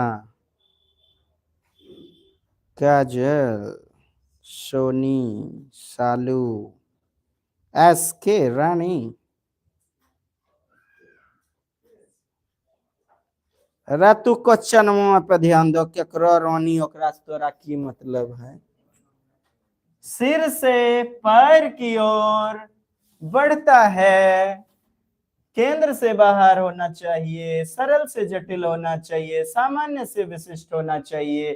क्योंकि विकास सामान्य से विशिष्ट चलता है। वो पटुआ का बुतरू नाभि में केंद्र में बीज रहता है, भ्रूण। एक नीम का पेड़ का बिचड़ो छोटा सा, फिर होता है जटिल। यानी सामान्य पहले, सरल पहले, तब विशिष्ट, सरल से जटिल। कौन? विकास के आयाम। अगला अध्याय है हमारा आनुवांशिकता और पर्यावरण। यकीन मानिए डियर, हमने जो समय दिया है 2-3 प्रश्न छपेंगे आपके किसी ना किसी विषय में बदल बदल के, लेकिन सीडीपी में तो शुमार रहेगा ही इनका। और जिनको सीडीपी नहीं आती है उनको कुछ नहीं आता है, क्योंकि इसी पर तो आधारित सारी पेडागोजी पूछी जाती है। तो आप देख पा रहे हैं क्या? आनुवांशिकता, मैयो बाबू, जौन मैयो बाबू से हम पैदा लिए टपके, माने ओकरा प्रकृति कहल जाता है, पैतृक जीन्स कहते हैं, ओकरे जैविक प्रक्रिया कहल जाता है। हेरिडिटी, इनहेरिटेंस, माने जीन्स, जेनेटिक्स। तो सर हम एक बात जानते ही, नहीं बदलेगा, ये फिक्स रहेगा, अचर। तो मम्मी पापा बदल जाता है कि? हाँ, करिएगा गुंडागर्दी। कहता है जो भगवती मैयो, पर्यावरण या पोषण। एक कमेंट्स कोई नहीं कीजिएगा सर बदल जाता है 4 मई बच्चा के मैयो बाबू। अरे एक बेरी आया ना, बीहे न कर लिया, तू सब न दिमाग में खाली व्याभिचार भरल है। वो बचवा के छोड़ के चल गई नी महतारी, लेकिन डीएनए जो बच्चा में वो थोड़े बदलने वाला है। तू छोड़ करके 10 गो फैलाहार करो कि पोषाहार करो 4 बुतरवा के बाद। मुद्दा हो नहीं है, मुद्दा है डीएनए और आनुवंशिकता थोड़े बदलाई जी। अच्छा, बिहा करके दोसर के घर चल जाइएगा तो पर्यावरण जरूर बदल जाएगा। पोषण जकरा कहते खरूबो।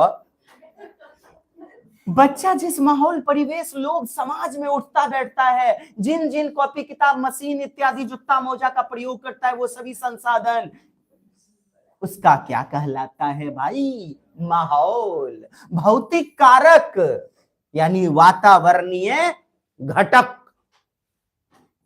पोषण जिसे कहते हैं हम, नर्चर, क्योंकि यह बच्चे को विकसित होने में मदद करता है।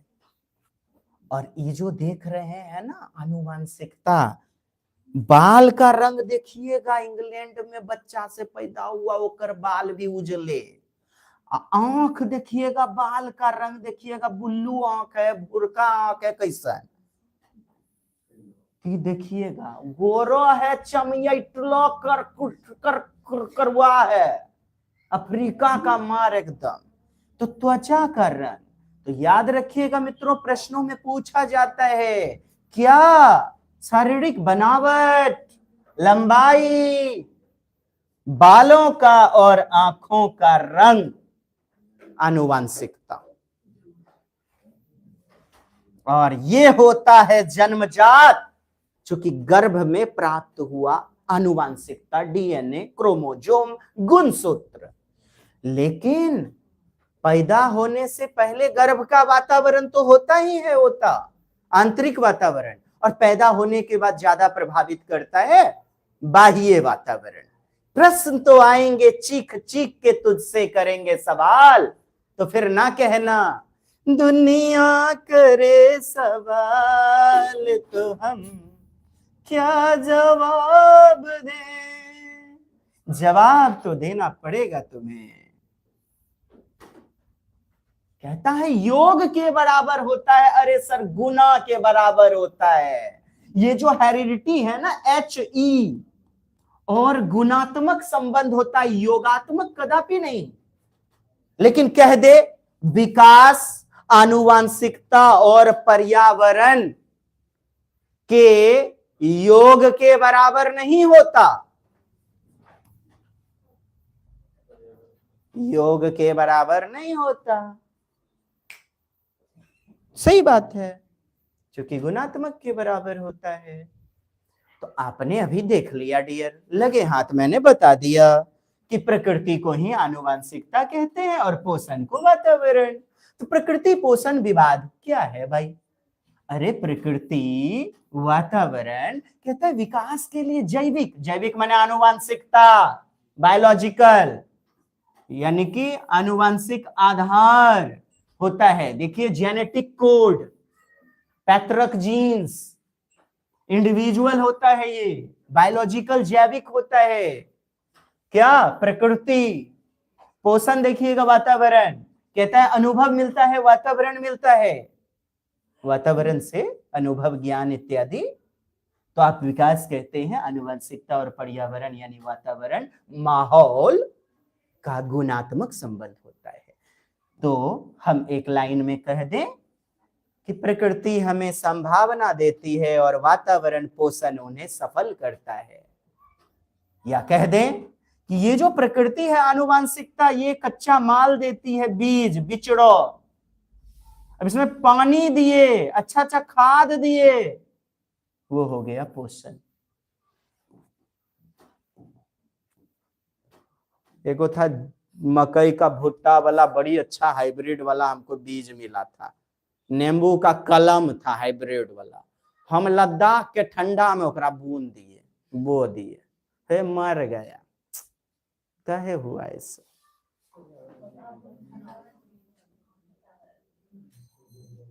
याद रखिएगा मित्रों, सीटेट में जो भी ट्रिकी क्वेश्चन देता है ना, प्रकृति बनाम पोषण, नेचर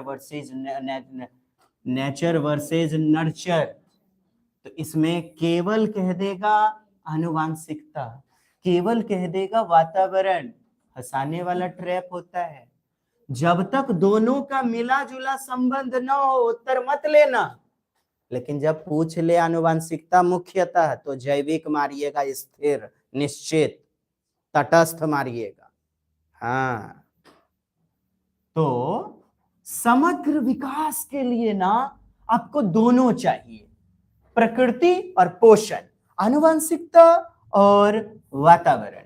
बोले तो नेचर और नर्चर दोनों प्रभावित करता है। हर बच्चे को उसकी जो व्यक्तिगत अंतर है, व्यक्तिगत मतभेद, व्यक्तिगत विभिन्नता के आधार पर शिक्षण देना चाहिए। आनुवंशिकता क्या है भाई? एक कच्चा माल दे दिया।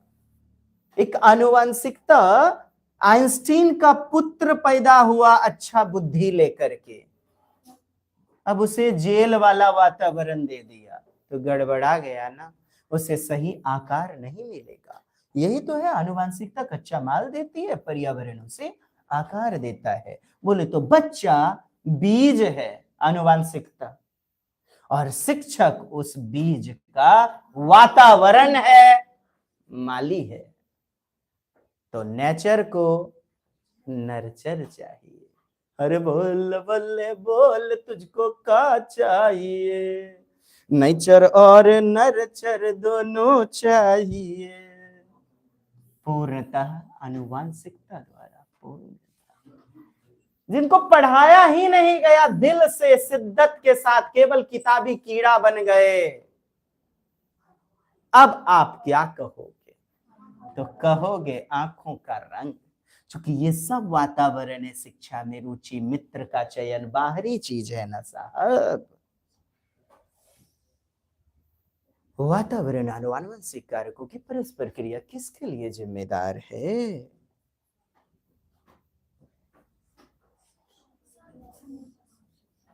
तो बड़ा पक्ष लीजिए ना, शारीरिक, संज्ञानात्मक, भाषात्मक, सब कुछ।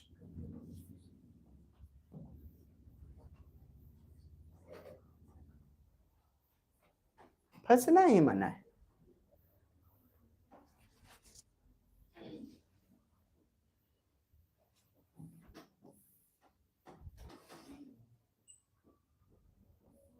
देखिए, वंशानुक्रम किसे बोला? आनुवंशिकता को। एक दूसरे से क्या होता है? गुथा होता है।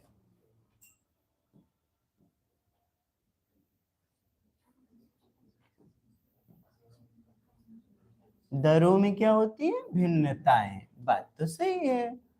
विकास का जो पैटर्न होता है ना, अंतर, आनुवंशिकता और अनुभवात्मक माने वातावरण, वातावरण, ये दोनों को क्या होता है? जटिल अंतर क्रिया। और इसी दोनों के कारण होता है भिन्नता होती है। ये इसका क्या कर रहा है? व्याख्या। इसीलिए दोनों सही है। आर ए की सही व्याख्या करता है, ये डी नंबर विकल्प है। आइए, कहता है समाजीकरण। समाजीकरण, देखिए, समाज, नाक में उंगली मत लो, भैया को पीटता है, बड़े हैं ना। ये सब क्या है? सामाजिक मापदंड, नियम, कायदे, कानून। और सामाजिक नियम में ढाल देना सामाजिक मूल्य, चोरी करना गंदी बात है। बड़ों के सामने पैर फैला के नहीं बैठते हैं, बेटा दांत नहीं काटते हैं, गंदी बात, रानी बिटिया हो ना तुम। दादा दादी ऐसा सिखाते रहते हैं, अक्सर हमारी परंपराओं को सिखाते हैं, यानी करते हैं समाजीकरण, सोशलाइजेशन, समाजीकरण। और समाजीकरण के कारक की बात करोगे ना, सबसे पहले बच्चे का पालन पोषण परिवार में होता है। परिवार, बच्चा थोड़ा बड़ा हुआ, भौर भौजाई, जेठिया, सास, ननद, इतना दूर कहां पहुंच गए जी? शादी हो गया, अच्छा ठीक, चाचा, फुफ्फी, फुफ्फा, निकटस्थ परिवार के सदस्य, रिश्तेदार, नातेदार, अड़ोस पड़ोस के दोस्त वगैरह, अड़ोस पड़ोस, पड़ोसी। तो ये सभी क्या है भाई? प्राथमिक निकाय। यहां भी तो बच्चा क्रिकेट खेलता है, बाउंड्री लाइन को पार किया तो तुम आउट हो जाओगे, ये भी तो समाजीकरण का मापदंड है। बच्चे ने सीखा, बेटा बेटा बेटा ग्लास में कुल्ला नहीं करते, गंदी बात होती है। परिवार में माता पिता से सीखा उसने।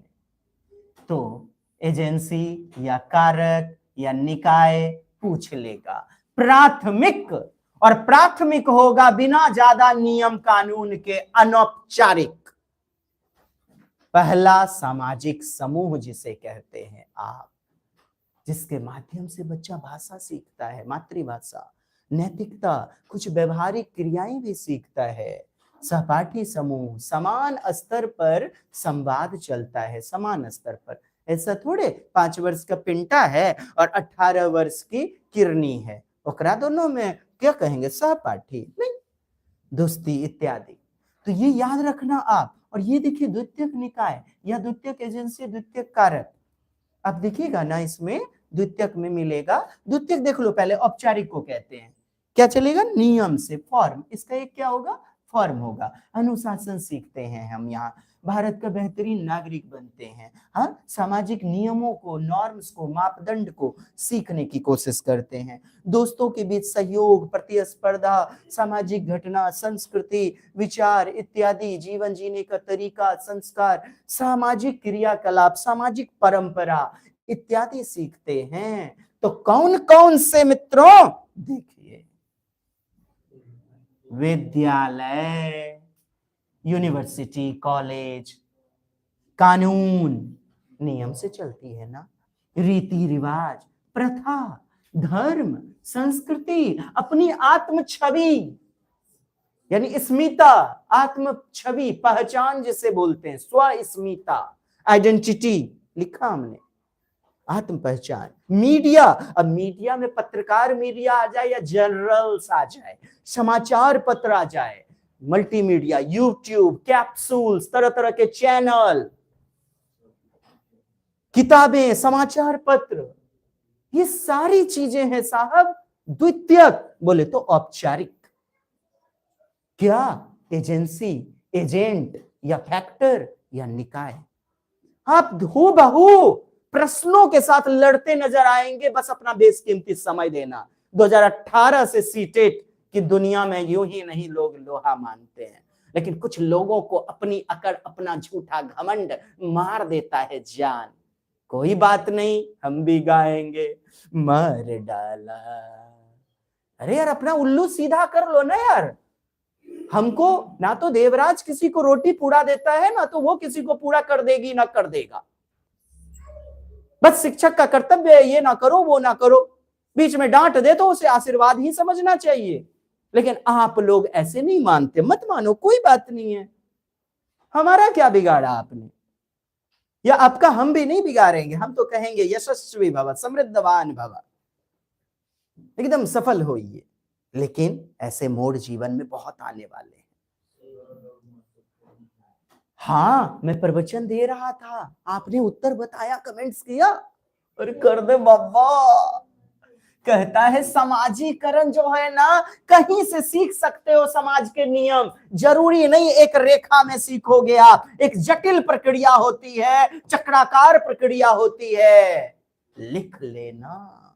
रैखिक नहीं होती, चक्राकार होती है, सर्पिल होती है, जटिल प्रक्रिया होती है। कौन, समाजीकरण। कहता है महत्वपूर्ण नहीं, अरे बाबा रे बाबा, तो बाल बच्चा पोसाएगा कैसे, पोसियां देना पड़ेगा। यदि समाजीकरण नहीं सीखोगे तो महत्वपूर्ण न है। साटा पर एकदम डीजे लेते हैं ना, वैसे पोसने के लिए साटा पे बोलाना पड़ेगा। हाँ, केकरा, जकरा द्वंद है, जकरा में ढेर संवेग हावी हो जाता है, तीन हमरा मार देता है वो दूगो। जटिल प्रक्रिया, कॉम्प्लेक्स एंड इंपॉर्टेंट। अरे आदमी गधों के बाबू बना के एग्जाम तक दम मारता है, नहीं पढ़ लेबो, नहीं सही में बतबे बेजोर छो, ठीक दूगो बातो आंखी के लोर नीचा पोछियो के एकदम अंजूरी में थूक फेंक के भी हम पढ़ लेंगे। तो पढ़िए साहब, पढ़िए, यही कहूंगा, रिजल्ट ले लीजिए। वरना साथ किसी के कोई कब आता है। कहते पत्रकार दो किताबें, सही तो बात है, निकटस्थ परिवार मीडिया, सही तो बात है, स्कूल भी सही है। अब ऐसे प्रश्नों में जब यहां देख लो आप, देखिए 1, 3, 4 ऐसा ऑप्शन यदि नहीं देता, चारों दे देता, एकरो लपेट लेना चाहिए आपको। दिमाग एक्टिव रखिए ऑप्शन के साथ। काहे वो परिवार के सदस्य आपके प्राथमिक होंगे, लेकिन आपको ऑप्शंस नहीं है। तो ये भी तो बहुत सारे लोग, यदि परिवार के सदस्य ट्यूशन पढ़ाते हैं आपको, तो नियम से सिखाते हैं, तो औपचारिक बन जाएंगे ऑप्शन के अनुसार।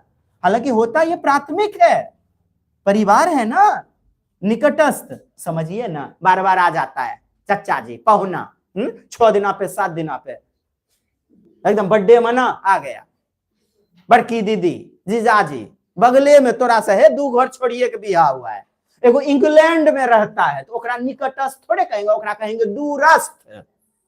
इतने को बात है, इंटरमीडिएट कहल जाता है ओकरा। तो ये प्राथमिक होता है, ठीक है। एक किताब नियम से लिखा जाता है, पत्रिका ये भी जनरल्स क्या है ना, मीडिया के ही तहत आती है। और मीडिया जब भी आए ना, मीडिया इंग्लिश में जरूर देखना, मीडिया आ गया बस द्वितीयक होगा। स्कूल, चलिए ठीक है, आपका उत्तर क्या है? 2 3 4 किधर है? अरे यार किधर है ऑप्शन, हमको तो लौकिए ना रहा है। सी नंबर में अन्य।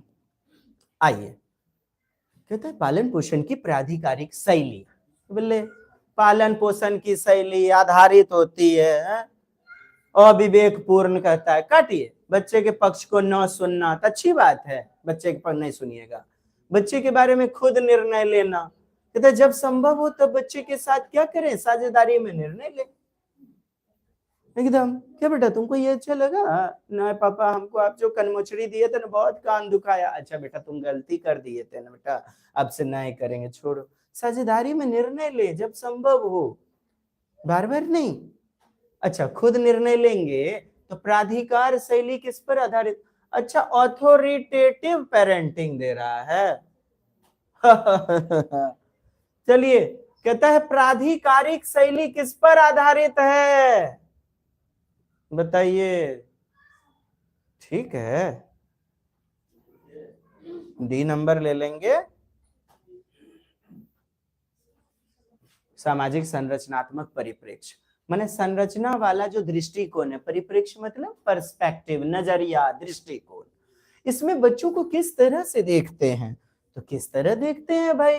ज्ञान के सक्रिय निर्माता, सृजन करता, ज्ञान के निर्माण करता। और आ तो गए हैं प्याजे बाबा, जिन्होंने बोला हुआ था 4 चरण, प्याजे के चरणीय सिद्धांत। बच्चा एक रचनात्मक ज्ञान का सक्रिय निर्माता, खोजी होता है, ज्ञान की रचना करता है। और 4 चरण बताया इन्होंने, इंद्रिय गामक अवस्था, सेंसरी 0 से 2 वर्ष। क्या पाया जाता है भाई? सुन लीजिए, संवेदी गामक अवस्था पूर्व संक्रियात्मक, प्री ऑपरेशनल, मूर्त संक्रियात्मक यानी ठोस स्थूल, बोले तो कॉन्क्रीट ऑपरेशनल 7 से 11, और 11 से 15 आपका औपचारिक या अमूर्त, बोले तो एब्स्ट्रैक्ट, या इसी को कहते हैं फॉर्मल ऑपरेशनल, औपचारिकता मात्र 11 से 15 वर्ष। लेकिन ये 4 चरण हैं, चारों में अलग अलग विशेषता, तो इनका सिद्धांत भी रुक रुक कर असतत होगा, टुकड़ों में बटा हुआ होगा, निरंतर नहीं होगा, डिसकंटिन्यूअस होगा। क्या क्या पाए जाते हैं आप लोग पहले भी पढ़े हुए हैं, रिकैप करेंगे बस छोटा छोटा। कहते हैं संवेदी अंग 5 सेंस ऑर्गन्स होते हैं, इन्हीं के माध्यम से बच्चा कार्य करता है, अनुकरण करता है, इंद्रियों और गतिविधि के माध्यम से सीखता है, बोले तो आंख, नाक, कान, मुंह, त्वचा, अनुसरण या अनुकरण, इसी अवस्था की बात है। ये जो देख रहे हैं आप इंद्रिय गामक अवस्था, ये देखिएगा, इच्छा नहीं है कंबल ओढ़ने की, गर्म पानी पीने की, पापा डरा करके पीटने का डर से उसे उसकी अनैच्छिक बातों को ऐच्छिक में बदल देते हैं, मतलब जानबूझकर फिर करने लगता है वो अनुक्रिया। इच्छा नहीं है गर्म पानी पीने की, ठंडी में बच्चे को सर्दी हो गया, गर्म दूध बेटा पी लो नहीं तो सुई लग जाएगी, उसे बार बार क्रिया को दोहराया जाता है, यानी असहज क्रिया सहज रूप में बदल जाती है। वो किसमें, बोले तो संवेदी गामक अवस्था, वृत्त क्रियाएं। सर वृत्त क्रियाएं माने किसी कार्य को बार बार दोहराओ, प्रतिवर्ती यानी दोहराना, दोहराना, दोहराने को ही बोलेंगे प्रतिवर्ती, प्रतिवर्तीयात्मक माने दोहराना बार बार को। अंगूठा दिखाए तो वो भी दिखाएगा, थूक पे के थू,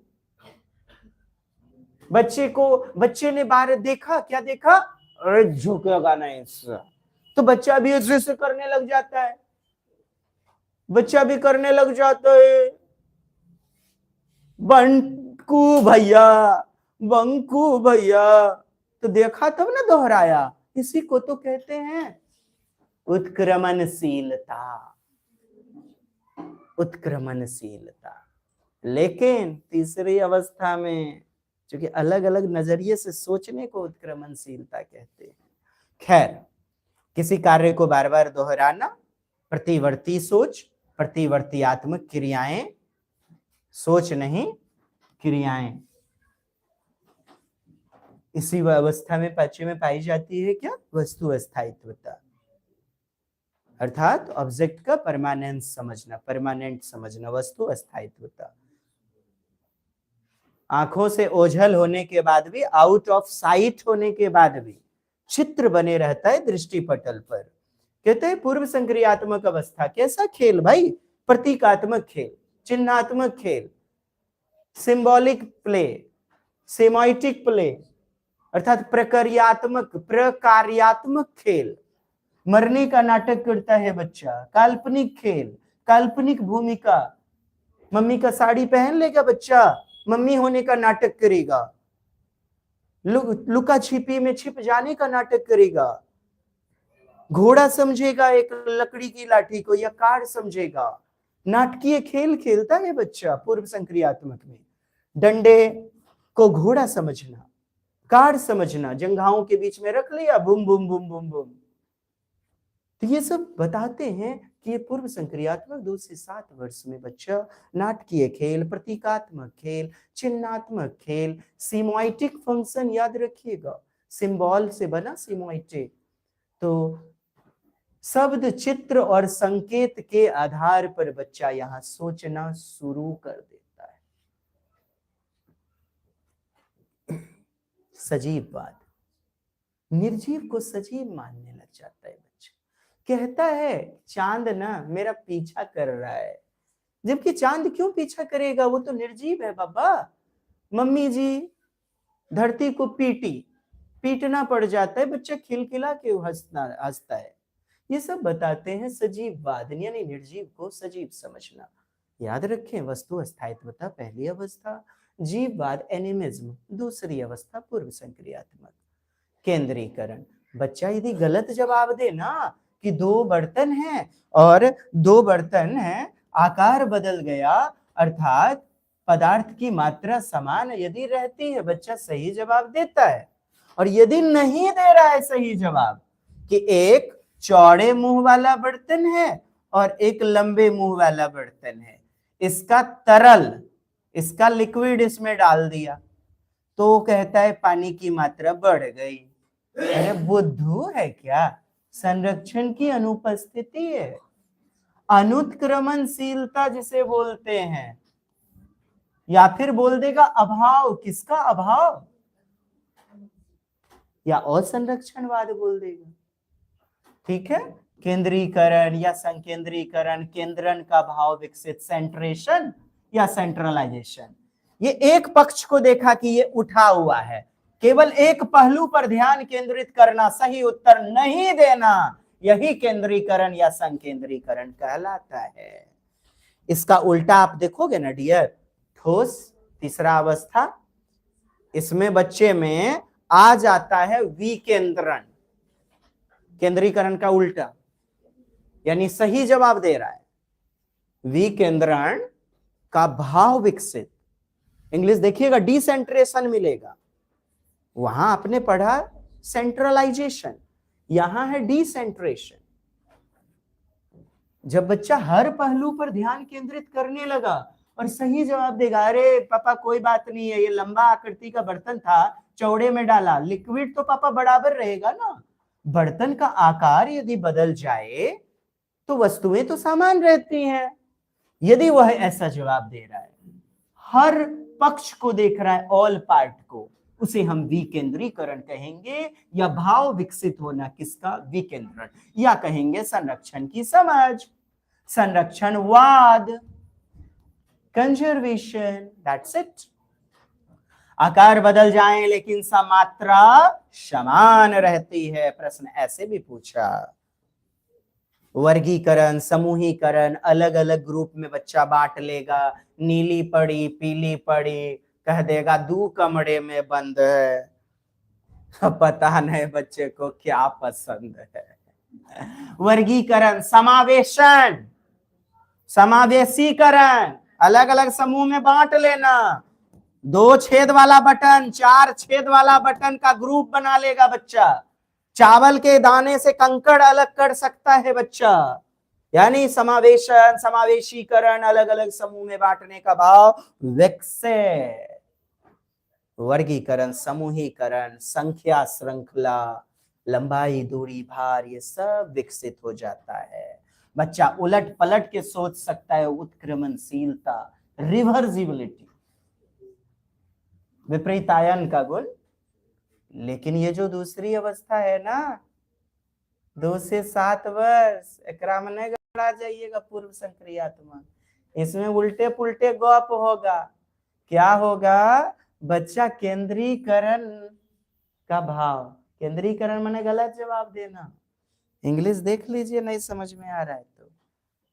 संरक्षण की ना अनुपस्थिति पाई जाएगी। उत्क्रमणशीलता नहीं, प्रश्न खूब आता है। अनुत्क्रमणशीलता, इंग्लिश में ईड़ लग जाएगा, इरेवर्सिबिलिटी। उत्क्रमणशीलता का ना, तो दूसरी अवस्था पूर्व संक्रियात्मक। दिमाग की बत्ती खोल के रखिएगा। प्याजे से 4 प्रश्न, 5 प्रश्न आ जाते हैं। वाइगोत्स्की से 2, 3, 4 प्रश्न आ जाते हैं। ये दोनों मिल करके ही 10 से 11 प्रश्नों को टेकअप करते हैं साहब, ये तीनों मिल करके। हालांकि कोहलबर्ग से तो 1 प्रश्न। चलिए, आकार बदलने पर भी पदार्थ की मात्रा क्या होती है? समान रहती है।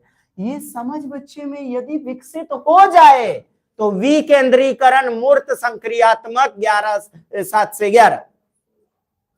और यदि ये समझ विकसित नहीं है तो 2 से 7 वर्ष पूर्व संक्रियात्मक। लंबाई, दूरी, भार, आयतन पहले भी बता चुके हैं हम। ये सब ना अविकसित रहता है बच्चे में, अनुपस्थिति रहती है इन चीजों की। चलिए मित्रों, अब आपने ये जो तीसरी अवस्था है ना, इसमें आगमनात्मक तर्कणा पाई जाती है। परिकल्पित आगमनात्मक तर्कणा, ये आप देख पा रहे हैं। पहले उदाहरण फिर नियम, यानी मूर्त वस्तु से बच्चा समस्या को हल कर पाता है। तर्क वितर्क का प्रारंभ होता है, विकास नहीं, विकसित नहीं। मूर्त अनुभव पर आधारित होता है बच्चे का ज्ञान, ठोस अनुभव पर। ठोस वस्तु किसे कहेंगे?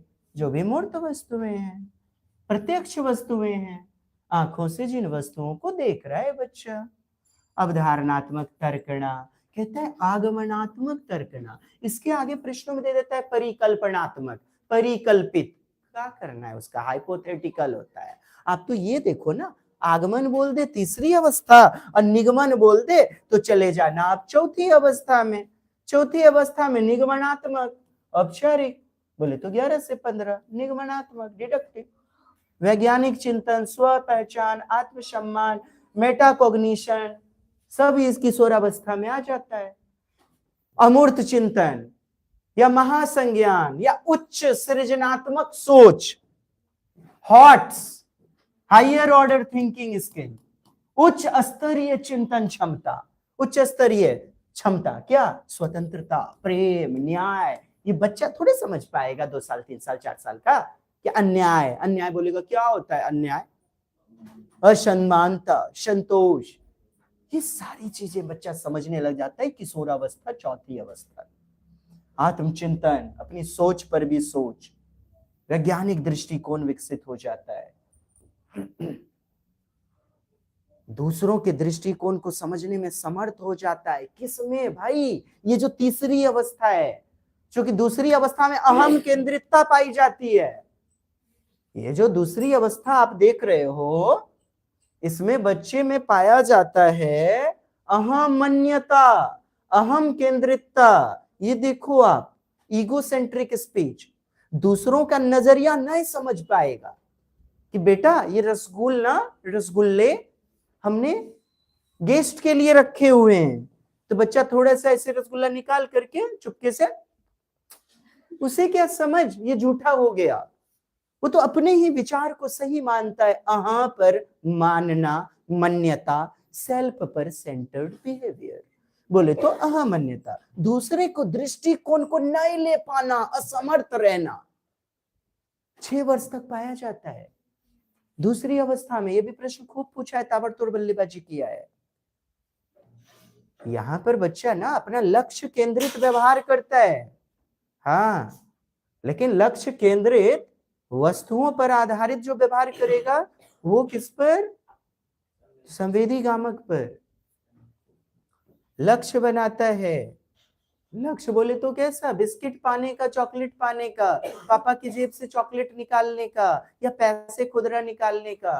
पूरा तो नहीं लेता है बच्चा, थोड़ा सा लेकर के छोड़ देता है। हाँ, इतना गड्डी पैसा है तो ये को निकाल लेगा। कह कर सीखा, पता नहीं मम्मी का सीखा होगा।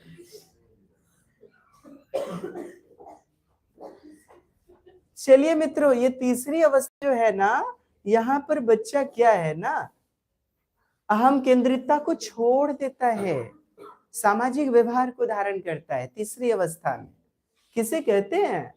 अरे भाई, दूसरे का नजरिया ले पाना, अपने ही चश्मे से देखना, यह है अहम केंद्रितता। अपने ही विचार को सही समझना अहम केंद्रितता है, लेकिन दूसरे को विचार को लेना सामाजिक व्यवहार है।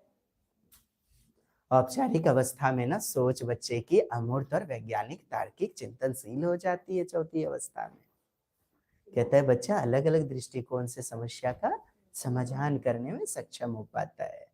अब आप ये मुझे कमेंट्स करेंगे ये किन किन अवस्थाओं में आते हैं। इसमें क्या है भाई? सूचना का भंडार घर है, क्रिया का तरीका है, कार्य करने का तरीका है। बच्चा हर नए अनुभव के लिए अलग अलग क्या बनाता है? स्कीमा, यानी मानसिक ढांचा, कार्य करने का तरीका। जैसे जैसे बच्चा बड़ा होगा बहुत कुछ अनुभव आएंगे। प्रश्नों में पूछा गया आत्मसातीकरण, पूर्व का ज्ञान और नवीन ज्ञान, दोनों में आप क्या करते हैं? सन्निहित ट्रिक मिलेगा, मिलाना या जोड़ना या इंक्लूड या मिक्स या ज्वाइन या एग्जिस्ट करना। बोले तो कोई क्वेश्चन हल करने के लिए पुराना जो स्कीमा है और नया वाला स्कीमा, नॉलेज, जानकारी, उसको जोड़ लिया आपने, उसी को तो हम कहते हैं एजिमिलेशन, आत्मसातीकरण या सातमीकरण। अब जब इसी का दे दे समावेशन, खैर छोड़िए, आप हटाइए, बात इतनी सी, नई जानकारी जोड़ ली जाती है, पुरनका वाला छोड़ देते हैं, तो उसे हम समायोजन कहते हैं, एकोमोडेशन कहते हैं। कहता है समायोजन। इसमें ट्रिक इतना सही अपनाइएगा डियर, कि जब बच्चा क्या कर रहा है, बदलाव, संशोधन या फिर परिवर्तन, बोले तो गतिविधि में चेंजिंग, एकोमोडेशन या वेरीफाई या मॉडिफिकेशन, परिवर्तन, संशोधन, अर्थात बदलाव करके ना नया ज्ञान ले लेता है। पुरनकी वाली को छोड़ करके नईकी से बिहा कर लिया। हाँ बस। अच्छा, समायोजन कब होगा? जब कोई समस्या हल नहीं हो पा रही है, मेलजोल नहीं खा पा रहा है मौजूदा स्कीमा से, कॉन्सेप्ट या पहले वाला सूत्र काम नहीं किया तो उसको छोड़ दिए, नया सूत्र ले लिए। बच्चा स्कीमा को बदलने या नया बनाने के लिए तब विवश हो जाता है कि नहीं, पहले को सूत्र से नहीं बन लो, दूसरा दिमाग लगाओ। तो हम ये समायोजन करते हैं, समायोजन। और जब दोनों को कहता है संतुलन कब होगा जीवन में, माने क्वेश्चन का सॉल्यूशन, साम्य धारण, साम्यीकरण, इक्विलिब्रेशन, जब हम दोनों का सहारा लेंगे, आत्मसातीकरण और समायोजन, और दोनों का सहारा लिए क्वेश्चन, समस्या समाधान नहीं हो पाया तो असंतुलन हो जाएगा, वही यानी कि असाम्य धारण, डिसइक्विलिब्रियम हो जाएगा। पहले बच्चा आत्मसातीकरण करता है, फिर समायोजन, देखा उससे भी नहीं हुआ, संतुलन नहीं प्राप्त हो पा रहा है, तब तो गड़बड़ हो गया, तब बच्चे में असंतुलन पैदा हो जाता है, अर्थात डिसइक्विलिब्रेशन प्राप्त हो जाता है। संगठन, सारा जितना भी कॉन्सेप्ट है सबको एक जगह, सारे स्कीमा को एक जगह इकट्ठा कर लेना संगठन कहलाता है। सजीववाद आप जान ही रहे हैं, जैसे आप देख पा रहे हैं चांद मेरा पीछा कर रहा है, फॉलो कर रहा है, पत्थर के इरादे होते हैं। ट्रेन पर बैठ करके हम देख रहे हैं पत्थर के इरादे होते, पत्थर पीछे जा रहे हैं, नदी पानी हवा ये सब बह रहे हैं। हाँ, तो आप कहते हैं कि इरादे होते हैं। हाँ?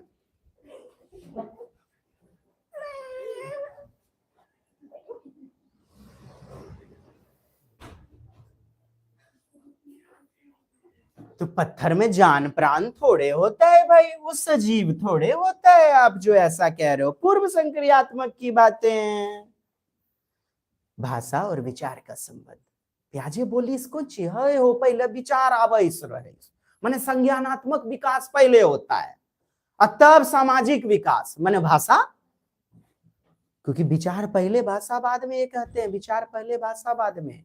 अर्थात ये जो संज्ञानात्मक वार्ता है ना, जिसे हम विचार कहते हैं जी, थॉट, ये कहता है परिणाम होता है किसका किसका, लैंग्वेज का, सामाजिक वार्ता का। सामाजिक वार्ता में कह रहा हूं भाषा को, चूंकि समाज में दो चार गो लोग पे ना बात कीजिएगा, अंदरे अंदर तो गुमरिया के हम विचार करते हैं, संज्ञानात्मक वार्ता कहते हैं। और कहता है काहे करते हैं भाई संज्ञानात्मक वार्ता, विचार काहे करते हैं, अहम केंद्रित वार्ता, सेल्फ को चलाने के लिए, मॉनिटरिंग के लिए, स्वनिगरानी आत्मनिगरानी के लिए, विचार व्यवहार कार्य पर आत्मनियंत्रण रखने के लिए, अपने कार्य को ना आगे बढ़ाने के लिए, दिशा प्रदान करने के लिए, उन्हें उन काम को नियंत्रित करने के लिए खुद से बातचीत करते हैं, सेल्फ मॉनिटरिंग करते हैं, आत्मनियोजन, आत्मविनियोजन। कैसे आपने देखा होगा बच्चे को बात करते हुए टॉय से, अरे ये मैं अच्छे कर लूंगा। बड़ों को भी देखा होगा, इसको ऐसे कि समझ नहीं आ रहा है क्या करें, अच्छा इसको अपन ऐसे कर लेते हैं। हाँ हाँ, यानी अपने कार्य को दिशा प्रदान करते हैं, अपने कार्य को सफल बनाने के लिए खुद से खुद की बातचीत, सेल्फ मॉनिटरिंग, आत्मनिगरानी, स्वविनियोजन, आत्मनियोजन, सेल्फ सेंटर्ड बिहेवियर कहलाता है। प्रश्न है आपके पास?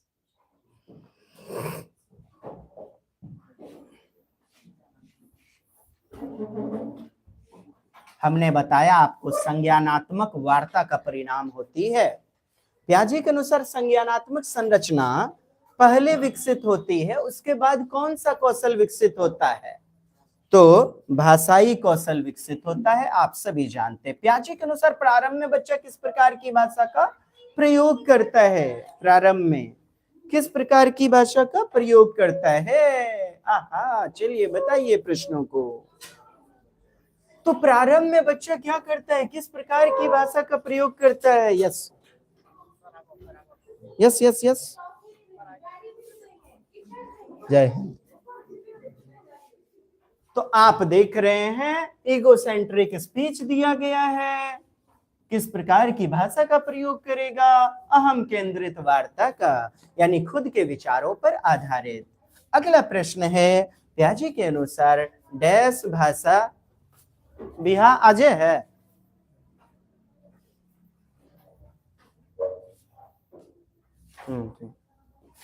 हाँ,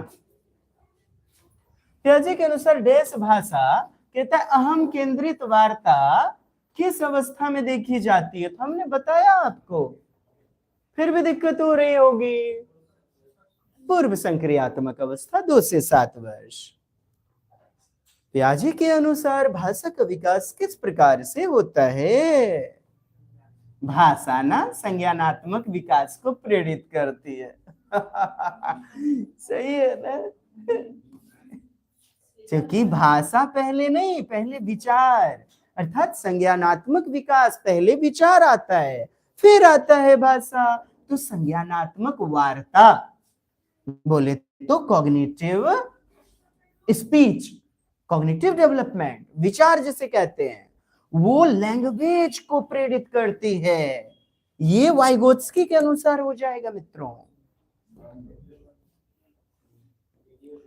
आइए, मात्रात्मक और गुणात्मक संबंध देखिए, बस लास्ट कॉन्सेप्ट कहता है क्वांटिटी जो होती है ना वो सिमिलर होती है, मात्रा जो होती है वो समान होती है, लेकिन बच्चों का कार्य करने का तरीका जो होता है वो गुणात्मक होता है, अलग अलग होता है। इसलिए मात्रात्मक रूप से बच्चों की सोच क्या होती है, वयस्कों से अलग अलग होती है, भिन्न होती है। याद रखेंगे मित्रों, सोचने का जो उनका तरीका होता है वो गुणात्मक रूप में विविध होता है, अलग होता है, लेकिन समान होती है उनकी सोचने की मात्रा। कहते हैं वयस्क जितना सोच सकते हैं बच्चे भी उतना ही सोच सकते हैं, उनका जो क्वांटिटी है, वो जो मात्रा है वो समान होता है। इसी को बोला मात्रा का समान होना, लेकिन गुणात्मक रूप में विभिन्न, विविध, क्वालिटी, देखो आप, क्वालिटी डिफरेंट होती है, सोचने का तरीका अलग होता है। मैंने कई बार बताया, साइकिल का चेन नहीं चढ़ रहा है बच्चे से, वो साइकिल को धकेल देता है 6 वर्ष का बच्चा, लेकिन पापा जी चेन चढ़ाते हैं। यूट्यूब यदि बच्चे का घूमने लगा ओ, तो बड़े व्यक्ति क्या, उनका सोचने का तरीका देखते हैं, नेट को बंद करके, ऑफ करके, उसे फ्लाइट मोड में डाल के, लेकिन बच्चे तो मोबाइल फेंक ही तो देते हैं यदि 2-4 बार ऐसा हो जाए तो साहब याद रखिएगा, बच्चे ना छू करके, देख करके, मूर्त वस्तु के आधार पर सोचते हैं, लेकिन बड़े व्यक्ति तार्किक रूप से सोचते हैं। यह भी परिणाम है कि इनमें गुणात्मक क्या होती है, विभिन्नता। वयस्कों में काल्पनिक चिंतन पाया जाएगा, लेकिन बच्चों मूर्त, यानी उस वस्तु को देखेगा, छुएगा, उस आधार पर। तो निष्कर्ष क्या निकल गया मित्रों, देख लीजिए। बच्चों की चिंतन जो होती है मात्रात्मक समान, लेकिन गुणात्मक रूप में विविधात्मक, मतभेद, अलगाववादी होता है। प्रश्न है,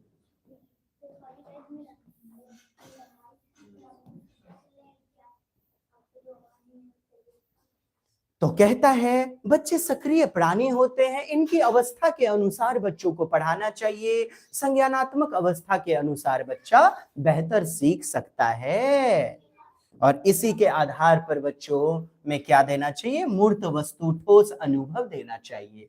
बच्चे सक्रिय ज्ञान निर्माता होते हैं, खोज, ह्यूरिस्टिक, अन्वेषण करके सीखना इत्यादि को बढ़ावा दीजिए, ऐसा नहीं व्यवहारवादी के अनुसार निष्क्रिय।